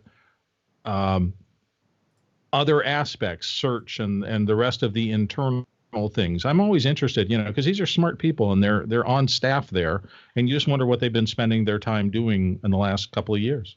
Be interesting to find out. I have no clue, but it'll be interesting to find out. Well, I like the idea now that on the new phone, you can adjust the color in your videos right from your phone. Yeah. Is that a hint towards the future? I think they're going more and more towards lightweight equipment, mobile filmmaking. I mean, with your phone, your iPad, Luma Touch is in there now. They're actually working with them. It's going to be really interesting. Pro, that I think is a pretty big on-stage announcement. Yeah, Filmic Pro. The third party color and editing on a lightweight iOS environment application group kind of was brought into the mothership and said, we're working with these guys. We like what they're doing. And iOS 13 really helps with that. The file system now is a lot more open. The ability to just directly connect a hard drive to a iPad now makes it to where you can just, a bunch of clips from a bunch of dailies loaded right into LumaFusion, start working. So yeah, that would be interesting. You know what I think, Tony? I 100% agree with you. And I think part of what enabled that was Apple's deep work on security, because obviously that is an infection point, right? If you're letting somebody else attach hard drives to your phone, then malicious code could get in there. So all of those things that Apple has been spending so much money for the last really 15 years on in terms of sandboxing and the rest of that becomes critical, because you can't let parasitic files into that. 100%. But even just directly attaching storage, you can SMB wirelessly from your iPad in the future with iOS 13 and start to review. That just makes for a much more collaborative environment if I'm sitting down having a beverage or coffee with somebody, and we can just be right away selecting and let's just adjust this, and now let's just move from here to our laptop and start editing. That's so we had a comment from YouTube. Jean-Baptiste, hello guys. Jean-Baptiste from France. Guess he's getting up and watching Bonjour, us. Jean. Hello, Sean. So, Bonjour. Yeah, since you guys mentioned my friends from LumaFusion, I noticed, let me pull this over here. This time, they are one of the sponsors at the Creative Summit, platinum sponsors. Oh, wow. So that is very interesting. Here's the sponsors. I brought them up on camera here. Quantum Works, FCP Works is bringing them in. Core Melt, Intelligent Assistance, of course, and Luma Touch is a platinum sponsor for the Final Cut Pro Creative Summit. So that's really, really cool. I can't wait to see them there as well. Yeah, it is awesome because they need the platinum sponsors. It helps everything. And also, once again, this time is also, what does it say? In cooperation with Apple or something. It has Apple's approval on there again.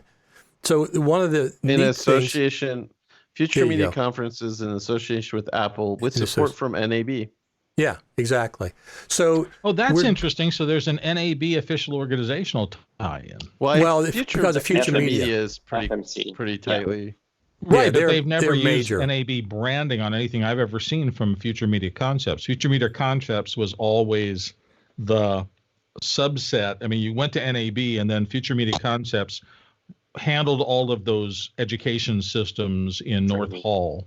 They pretty much always say NAB on their website somewhere in small print, because I guess they're pretty tight. I mean, they're major at NAB, right? All the classrooms. They spend a lot of money. All the classes are generally managed by Future Media Concepts. So listen, this is major about going to the Creative Summit. We're going to the Spaceship Campus. We're not going to the Visitors Park, which Brad wasn't too impressed with last year. No. Okay, because he's been there. Because he was there already. I've already been to the Visitor Center. Anybody can walk up and go there on any day of the week. But we're going into the Spaceship Campus. I'm going to knock on Tim Cook's door. It is huge. Who else is huge? To go. You got to go. I'm going to say, though, they're going to let us in for lunch or to get snacks at the cafeteria. We're not getting past that. That's my guess. Or I don't know. Well, I mean, previous years we've been on One Infinite Loop and gone to a room there. So maybe it's something like that. Maybe they've got some room set up. For right, us but in the at first spaceship. 2 years of the Creative Summit, we went to visit the Final Cut team, and they were not at Infinite Loop. They were Apple, surprisingly, is so big that they don't just have everybody working in those two facilities. They've got a lot of office space around the Cupertino area for different functions. Right, but the last 3 years they have been, Bill. It's the first year they may not have been, but the last 3 that I've been there, we've always gone to Infinite Loop. This would be my 4th year. So Bill was saying that the Final Cut team was working in a different building, which they've actually. Right. No, I understand that, but when we visited some them, of them, yeah, we visited one Infinite Loop, and the marketing team, I believe, is in the spaceship, and then I think the engineers and designers are like across the street. So this time I'm not clear whether we're going to go to One Infinite Loop again for the presentation, or we're going to see it at the Steve Jobs Theater inside the spaceship campus. I don't know. We are getting a presentation from the team. I'm not sure where it's going to be. I don't think there's enough of a theater because that holds. Unless they've got a side room. Unless they've got a side room we don't know about. But yeah, right. 150 people in a giant, yeah. The Steve Jobs. We're gonna watch thousands. We're gonna watch Off the Tracks in the Steve Jobs Theater. We got another comment about Off the Tracks. Ernest White said, "Brad, you blew me away with your Off the Tracks." 2 comments. You knocked them off the tracks, John. There you go. Yeah. Hey, and since somebody asked it online in one of the threads, Brad, you shot that with the original Pocket Cinema camera, right? Not the Pocket, the original Cinema camera, the bulker bigger not one. The Pocket. I'm sorry, I misspoke. Yeah.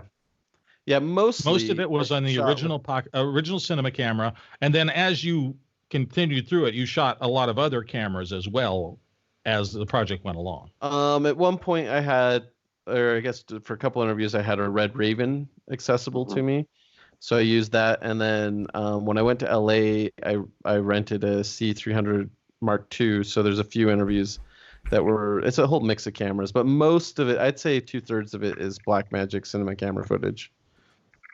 And so for those of you who are making content out there, as you watch, and you should go watch if you haven't yet, Brad's Off the Tracks documentary, it's pretty impressive how consistent and seamless the viewing experience is, even though it was a variety of different cameras. So I don't think it's that hard to match. I don't think it's that hard to match cameras if you know what you're doing. People make a big stink about it, but I think it's the people who don't understand color pipelines. And if you shoot, especially if you have a lot of stuff in log or raw, you can manipulate everything. Like I shot Cinema camera for the Dave Surf interview. I shot Cinema camera and Red Raven side by side, and I would, if anybody could tell me which one was which, I'd pay him money. I guess it's just pretty hard to.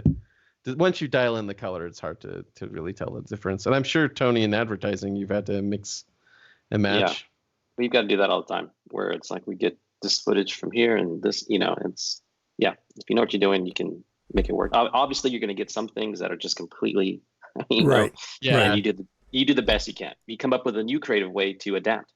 There's a campaign many, many years ago where I was going to go, it was for Gerber Knives. The knives manufacturer, Gerber Knives. Yeah. And we were going to do some cool little spots for them. And they said, "Oh, we've cut the budget. We're not sending you out. We're going to just have our DP out there film. He's done great work for us." I didn't see a real nothing, just blind faith. Fine, sure. Go for it. Sure. So I get a box of DVC Pro tapes. This is how long ago it was. DVC Pro HD. And I'm like, that's the first sign right there. Like, oh my gosh, no. And so I look at the footage and I see the first setup, the first scene, and I'm like, this does not look good at all. I see the second one, the third one. The fourth one was interesting because it sounds like somebody's driving. I can hear, I hear a stop. I hear sounds like a sliding door open. And then all of a sudden I see the camera go up and I see this. I see this. I see the ground, I see the sky, I see the ground, and I'm inside, ground and ceiling, and I see it go on a tripod. And then I see a talent come in and I see somebody playing with lights, and then I see, okay, you're ready? Okay, I think we're good. Yep, you're good. And action. And then that's it. Oh no. Oh, they started when they stopped, and they stopped when they started.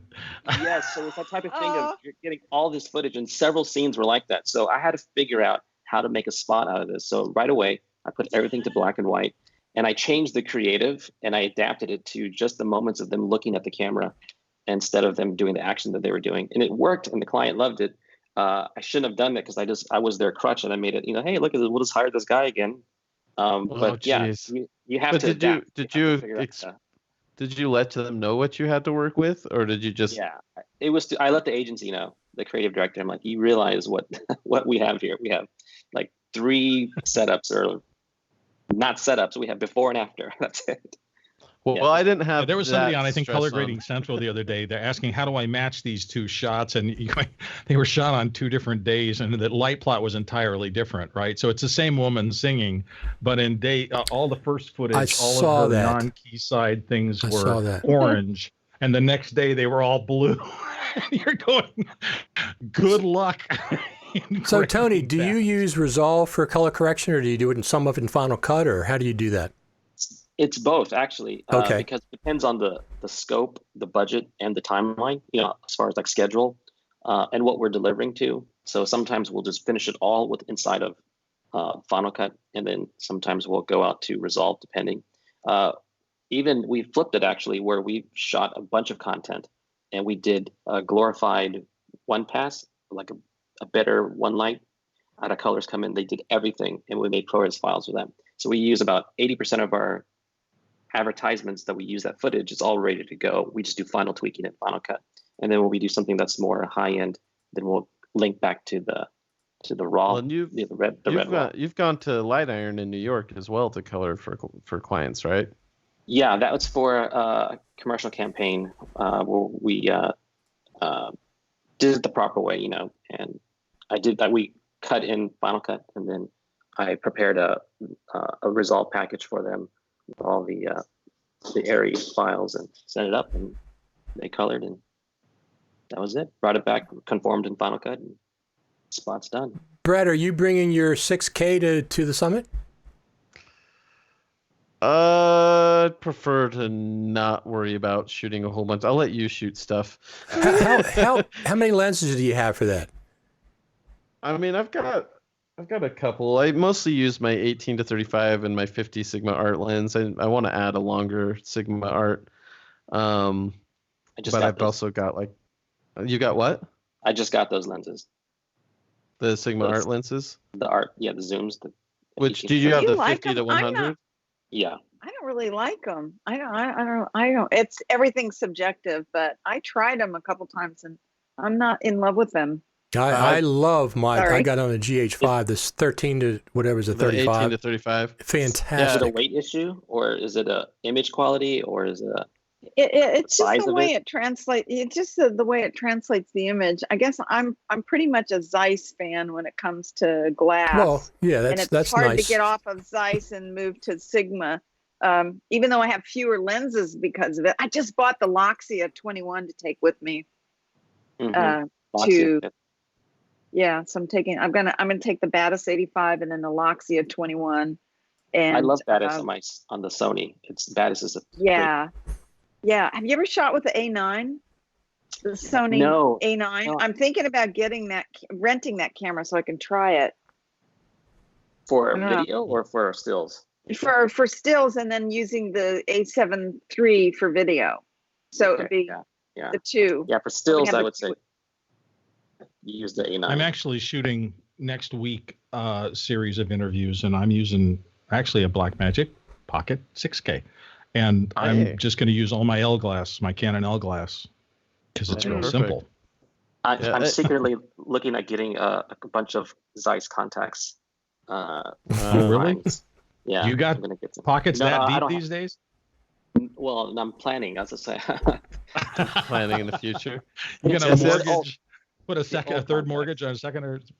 That's where I like the Sigmas. I think for the price point, they deliver really, really awesome image. They're very fast lenses. If I were to go out and shoot my next, if I were to go shoot out a narrative feature, I would probably rent a lens package Get some like Canon like Cine Primes or maybe the That's Zeiss the CP3s. reason I like Canon, because every rental house in the world, every photo rental house, let alone video, has 35 Canon lenses. You can get tilt shifts. You can get whatever you need for that project. Right. You can get something in almost any town in America, and it's always going to act reasonably the same. Yeah. Serena's right. Each lens is going to render three-dimensional the face differently. It's going to just the way that it handles edges is going to be different. So it just depends what you need. What are you guys using for a zoom lens? Because I used to be in love with the 70-200 Canon, which I still use, but when I have weight restrictions, I can't carry a 400 or 600 with me. My zoom is This is how I zoom. I pick up the camera, and I walk forward, and then I mean, I've used the 70-200 in the past. That's a solid. It's not long enough though. It's like, what spoiled me? And Richard, do you have one of these? Do you have the RX10?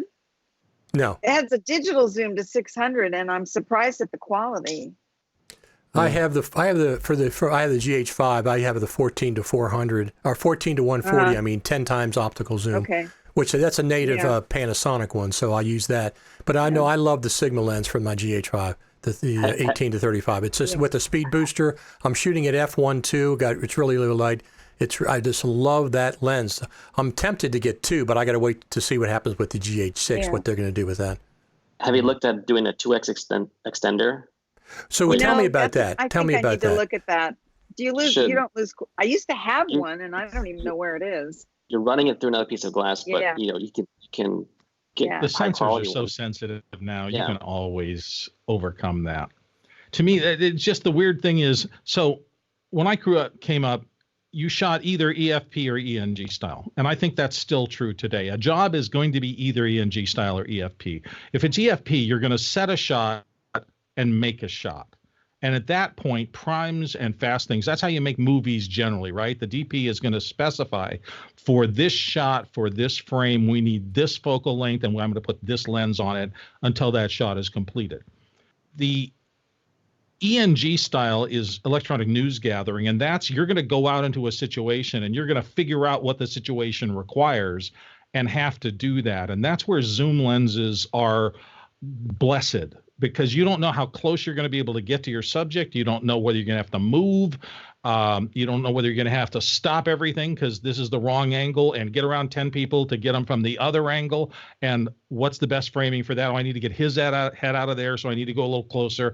Those kind of things. So these are two different shooting styles. Yeah. And so lenses are based on shooting styles. And you have to figure out what kind of work you mostly do. Making a movie and covering an event, breaking news or whatever, they're just two different things. And you can't think about them both the same way. And when I do event stuff, you're a good tutor, Bill. when I do an event stuff, I will rent like a camcorder, like a DVX 200 or something, that it has just a built-in amazing zoom, lens. And then I do event stuff, but I will pick a different camera setup. I don't even like the DSLR body form factor or a cine camera. Or most handheld. Of us think in terms of handheld or these shoulder mount, lenses. but it's a different kind of camcorder entirely. And that's why a lot of these cameras have PL mounts, so you can use broadcast lenses that have this advantage of super smooth zoom through the range, so you can move on a subject while you're shooting. We don't really generally have that unless you put these huge rig packages and try to, manually push the lens into different things, and some lenses are better. This is about as complicated as I want a rig to be for me. I don't like a ton of stuff hanging off of it and all that. I mean, maybe add a follow focus, and that's about it. Yeah, I'm going to be shooting a combination of wildlife and street photography and landscapes, and both for stills and video. And the problem that I have, and I usually end up carrying 3 cameras on me, because I can't, in a dirty, dusty environment, stop to change the lens. And so then people always ask me, why are you carrying 3 cameras? Well, one's wide, one's long, one is their I'll tell you, 80% of the time I shoot a Canon 24-105, the old traditional kit lens. And honest to God, I've done portraiture with it. I've done events with it. They're just solid workhorse middle range lenses that are useful for a lot of stuff. But you're also trying to mix two different creative disciplines as well.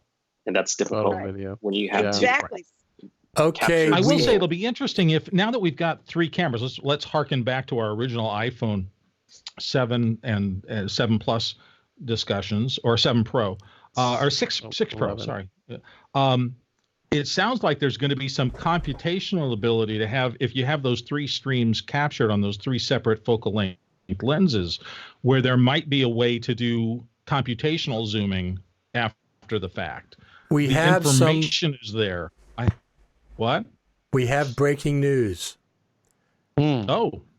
ProRes RAW to become available in Adobe Premiere Pro is just announced. Yep.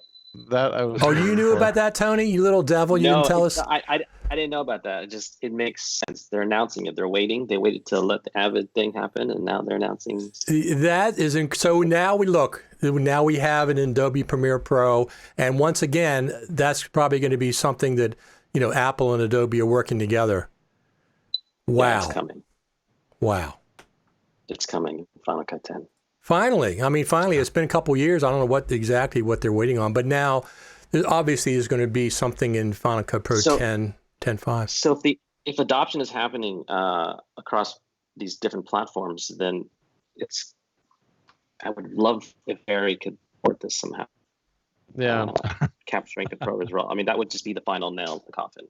Well, I think we got to see in the next 6 months to a year, see how this patent dispute pans out as well. Yeah. Yeah, I don't think it's that big a deal. I mean, the guys from Red seem to think this is just normal course of business, working, whatever.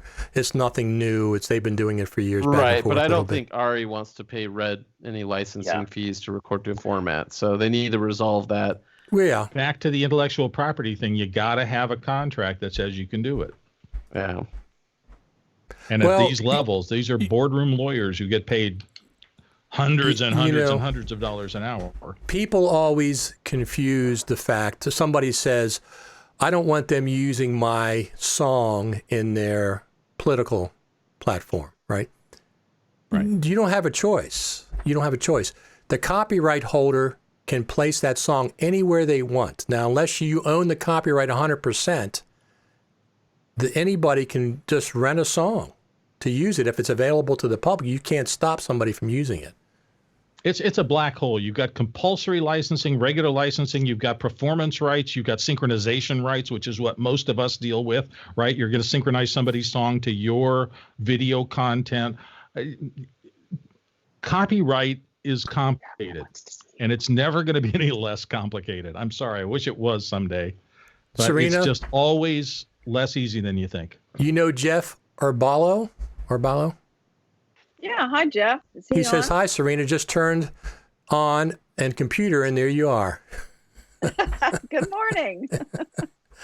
Is it morning there? I guess, right. You guys are on the West Coast, most of you. Tony's in the middle. Yeah, it's 10:45. Oh, that's right. Good Lord. It's 1:46 here on the East Coast. So my air conditioning went out. I'm without air conditioning. Uh-oh. It's just like, oh, man, what the heck's going on? It's only in the 70s, though, so that's a good thing. I wake up in the morning and I smell outside of the house smells. And it's like, this is bizarre. Mine's been off because of sound, but I'm going to turn it on. No, do not turn it on. Can you hear that? No. No? Okay. So that's good that we had breaking news there. Premiere Pro has adopted ProRes RAW, or is going to adopt ProRes RAW. And that just means, Resolve will be next, and Apple probably will do Blackmagic RAW. There's no reason. Everybody's cooperating. Everybody's cooperating. Allow Final Cut to natively work with BRAW, and everybody will be happy. We can all do a rousing chorus of Kumbaya, led by Phil and Greg at the Creative Center. NLE Kumbaya, exactly right. So that news from about Premiere was sent in by Hassan Kinkayani. I'm not sure if I'm pronouncing that right on the Facebook chat. I said, "Wow, thank you. Awesome." While we're live, that's fantastic. So 10.5. Are we going to see it this year? We better. Now, what'll be in it, I don't know, but yeah, we already know. It. Yeah, we already know that Apple said that they're rewriting it for Metal, so I think that'll be the big thing is performance, and we might be let down by features. Who knows? I don't think so. Everybody, 2 years. Well, everybody has their huge list of features, but I think they're going to focus on I don't have rewritten this for Metal. But there will be things you don't have the largest list of all of us. There will be things that take advantage of Metal, and you can see that if Metal and GPU acceleration and those things are important for a thing, like it's pretty important for blasting screens out and for color and a bunch of other stuff. You can see why with a new capability of the Metal processing, they would want to focus on getting those features in and implemented beautifully with this release. And so certain things, dupe detection, may or may not have risen or fallen on their priority list based on whether or not this stuff helps or hinders that. Maybe it helps it. Maybe just, the fact that things will be moving faster means that things like the scrolling timeline, which everybody has grumbled about for a long time, maybe now it's so fast Not me. that a scrolling timeline is incredibly easy to implement. I think as far as expectations, I think it should, thinking about the work that would be involved in rewriting the code base to fully support Metal. And yeah, we've seen other NLEs say we've got Metal support, but Final Cut's going to do it deeper and better and faster. Right. I think that it's laying the groundwork for feature updates in the coming years, as opposed to that may be the headliner is performance, and we may not see a ton of other things. And you know what? Last year we had a lot of good pro feature incremental updates. Well, they were features. They had the comparison viewer. I use that all the time. Yeah. Yeah. So I just think expectation wise, if you think that we're going to get everything in this release, nobody I don't think expects that, but I do expect features. I mean, the Metal performance as well as features, absolutely. So who's going to the summit? 3 of us are, for sure. I still need to book the hotel, but I've got the ticket. Try. I don't know. I'm at about the 50% thing, and again, like last year, it all depends on clients. I've got a flight. Yeah. Well, Tony and Bill, I'm going to let you stay in Brad's room. Hey, thank you. The one I haven't booked yet. Just buy him coffee. Buy him coffee in the morning, and then you can stay in Brad's room. Bring your own sleeping pads and sleeping bags. We should bring our cameras and compare them, Brad. I am excited you guys have the 6K. Your camera has that button too. Yeah. Wait a minute. The 6K is a fantastic camera. The Blackmagic Pocket Cinema 6K is a fantastic camera. Did you guys see that weird little Blackmagic mini switcher thing? Did you guys see that in the thing? The live streaming one? Yes. Yeah.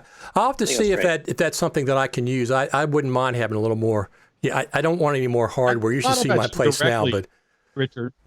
Pardon? Yeah, because a hardware switcher that allows you to do take different feeds can be a real useful thing. Well, I can do that now. Software. I just click.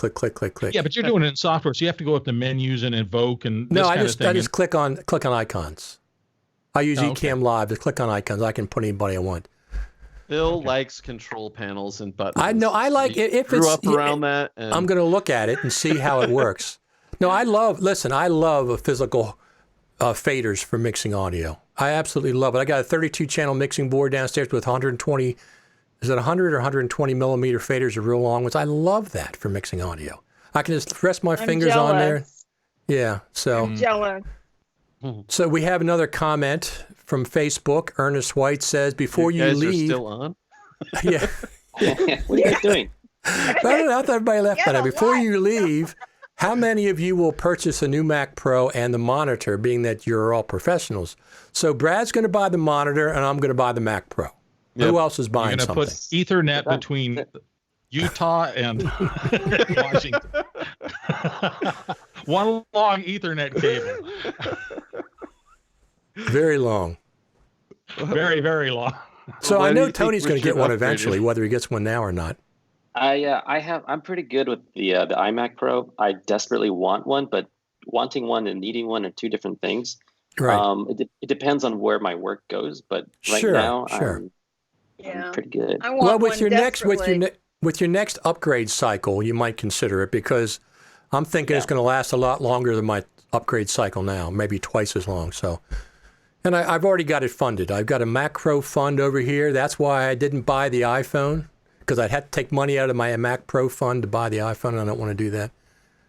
Yeah, we'll see how it goes. I mean, whether I get an iPhone or not, I don't know. I certainly wouldn't mind having one. Between the new iPhone and the Apple Watch and the new iPad Pro when it comes out, and all the Zeiss lenses I'm buying, all the money that was going to the new computer and monitor went over there. But just go to Zeiss lenses. That's all you need. Yeah. Yeah. So you can hook them to your iPhone, Serena. Yeah, there you go. There'll be an EF mount adapter for the iPhone soon. So, Brad, are we going to eat at that Italian restaurant again when we go to the summit and Serena was there last time? Yes. I thought it was good. I want to try the burger place you found. Yeah, it's a good burger place. It has great homemade fries and the burgers. It's a couple blocks away. Yeah, but I like it a lot for as far as burgers. Hopefully, we won't need to wear a mask this year. Not. That was bad. Hopefully not. Can I ask you guys a question? Because Atomos upgraded, I think they announced it today, to a 3,000 nit monitor. How bright do we get before we start damaging our eyes? I mean, too late. It's already happening. We don't need to worry about our eyes. It specifies up to 10,000 nits in the specification, which I think is bright enough for a suntan in 2 minutes. So are we going to... I worry. I actually think about that. What's the first thing I do? I get up very, very early in the morning and I turn my iPhone on to see what time it is. And the screen's already bright. With the new phone, it's going to be even brighter. And there's always that moment of adjustment. But I'm wondering what we're doing to our eyes with all of these really bright monitors that we're going to be using. Tony, do you worry about that? That's a deep question that it's going to be a giant rabbit hole, because it gets into psychological, how does all that affect us? I mean, the outside is bright, but I will say this: the Pro Display XDR has a clever way of handling this. The interface and any SDR content is displayed up to 500 nits. So that's like an iMac Pro or an iMac currently is, or your iPhone, that brightness level of 500 nits, and it's intelligently will show you HDR content with the higher brightness values. So the idea being your interface, if you pull up the white page, it's not going to be blasting you at 3,000 nits. I was going to say, you're not going to just have something that's peak brightness. And that's something that for the Atomos, you need to be outside in the bright sun. And so you have your environment is bright. So you need to be able to push beyond that. You wouldn't want to have 3,000 in a dark room, just constant. And just because of the numbers of lawyers involved, I guarantee double damn to you, as they used to say, that Apple is putting in some sort of technology, because if you have a 6,000 nit screen and somebody's eyes are damaged, let me see, would Apple be a good target for that lawsuit? How long does it take you to think about it? So clearly they're not going to put out technology that people could harm themselves with through dumb use. They're just not going to, the lawyers are not going to let them do it. So you're so trusting of big tech, Bill, but really they're trying to corrupt us all. It's not big tech. I'm trusting of the fact that they don't want those lawsuits. They don't want a class action suit of everybody who bought new Pro monitors getting together and saying, no, my vision went 10% down, so pay me. Yeah. Maybe they're preparing us with that movie they made about people going blind in the future. Oh, good Lord. So we have another documentary. It's not a video of the keynote. Oh, I'm sorry. The opening video of the keynote. I love that thing. That was fabulous. Great job, Apple. I like that one too. I like that one. So Jeff Urbalo says, still debating on going to the summit. Is it worth it? Yes. Well, three of us. Probably all of us would like to go there. I'm sure everybody. I've never been, and I would say yes, it's worth it. Oh, you haven't? Yeah, that's right. We haven't been. I've only seen you at NAB multiple times. Yeah. So if you come, Tony, that Brad will absolutely buy you some hamburgers and French fries. That's guaranteed. And Thank you, listen, I'm ready for trivia. Besides the classes that you get, all the you get to see Mark Spencer and you get to see Steve Martin teach a class in person, okay? You get to meet all the vendors in person. But besides that, you get a presentation from the Final Cut Pro Apps team, and we get a private session where they come to the Juniper, which they are doing again this year, and they're going to talk with us privately, one-on-one, with a Q&A session like they did last year. Those are huge, absolutely big deals. And talking about the exclusive access to Apple, it's kind of like a mini version of Worldwide Developer Conference just for our community, and there's a lot there's a lot of conversations and things that happen there that, it just doesn't. It's just there's just no other place really where you get that time set aside to really dig in and meet people meet people in the community, but meet people at Apple. So, and I mean, the spaceship campus itself, I mean, how many people in the world would just die to, get the opportunity to go in there? So I was ecstatic when I found Let's make the business case for it. And the business case, I think, is this.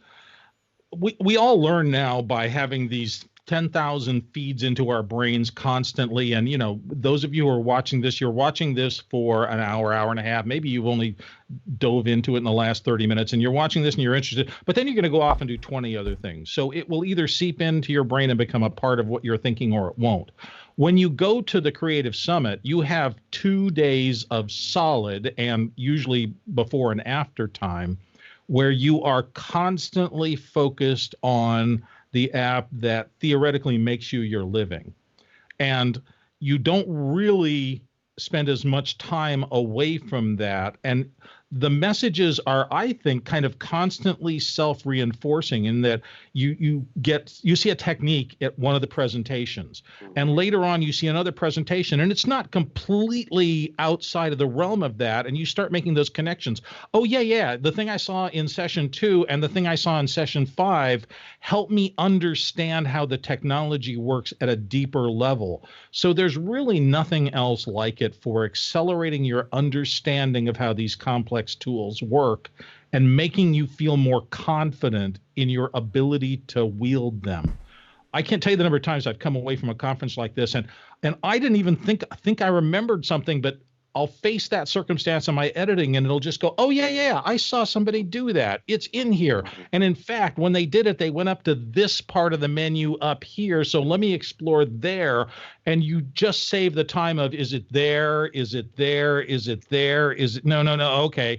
You go, oh no, it was up there. I saw it in the live demo. So it really does, I think, accelerate your expertise in ways that nothing else does. And so if that's what you're interested in, accelerating your use of Final Cut Pro 10 to create and distribute content, there's really nothing like it. This is the biggest Final Cut Pro event in the world every year, because NAB is not just Final Cut, IBC is not just Final Cut. This is only Final Cut in motion. That's all it is, concentrated.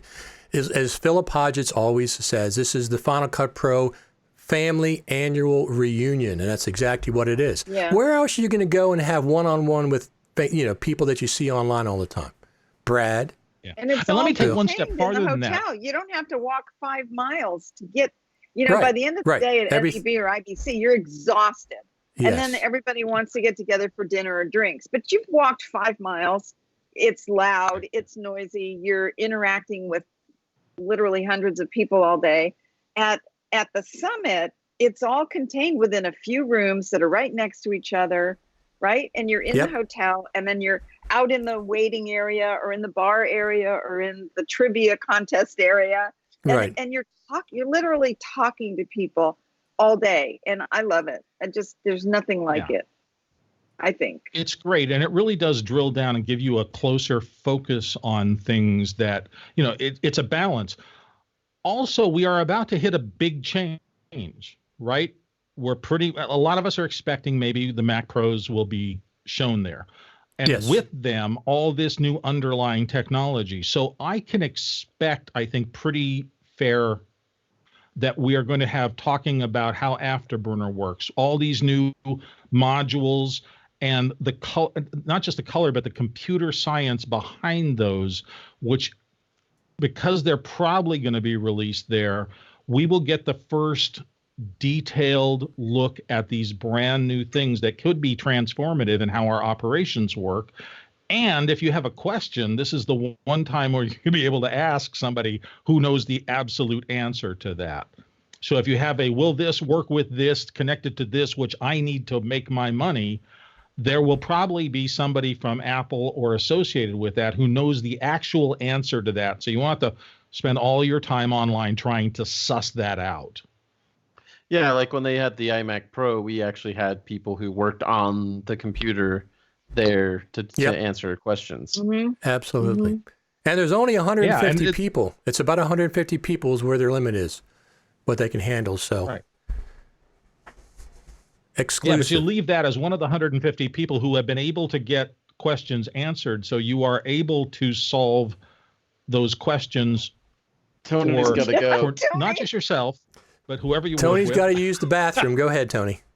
I got to go, guys. Sorry. Okay. It's fine. It's been 2 hours. Ooh. It's been 2 hours. It's plenty. We're going to sign off here anyway. Thanks, Tony. It's been a beautiful chat. Beautiful chat. Thank you, guys. Have a good one. Thank you very much. Always fun to see everybody. Good to see you, Tony. Yes. I need to make my way out there. Later. Now it's going to change. The interface is going to change. Did it change? Yes, it changed. Okay, now we got a 4 square instead of 5. You guys have to help me decide what to speak about. I'll think of something. I'll think of something. iPhone 11. Today. Yeah. shooting in the field with the iPhone 11. That's what you're going to talk about. Yeah, I'll definitely. Because that's what you're going. That's what you're going to. That's what you're going to go do. So you might as well talk about what you're doing. I don't know. Yeah. Early experiences. Ladies and gentlemen, this has been a great, great chat. We've had lots of viewers, lots of live viewers. I think 2 hours is plenty. Yeah. We've solved. Listen, we've solved every problem. While we were talking, okay, Adobe and Apple got together for ProRes RAW support because of us. Yes, they did it. Tuned into this and said, "Oh, why not?" They did it because we were talking about kumbaya amongst NLEs. Hey, look, these chats. I've got over 32,000 views on these chats since the summer into now. They're really doing very well. Each one gets 600, 700 to 1,000 views, and then I go on to the next one. Then I go on to the next one. Then I go on to the next one. So they've been very, very popular. I'll hit 50,000 before by the time the summit comes around. So. And it's all because of you. Cool. Wow. My Final Cut Pro Richard, friends. You enabled this to happen. So my Final Cut Pro friends. It's a combination of everyone's effort. Absolutely. Everybody's excited about the summit. Bill, we want you to get there. Absolutely. I missed you last year. The moment I know that that's clear, and I may book it anyway, and then worst comes to worst, I'll suffer the can't do it at the last minute hit.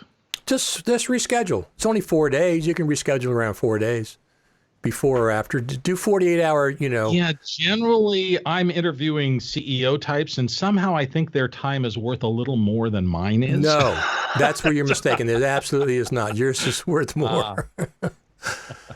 Yeah, well, you divide a 7-figure salary into 365 days, and that's what it costs their time every day.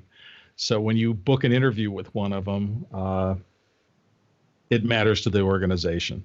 So Fred Rhodes III says Facebook has an Apple TV app for video. Just installed it. What the heck is that? Apple TV app for Facebook.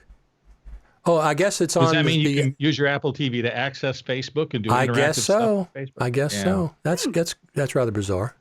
But I guess, that's the way the world's going. Ladies and gentlemen. Hey. Thank you so much. Go ahead, Karina. Oh, I'm just going to ask you, can you do something on sound soon? Who? Sound.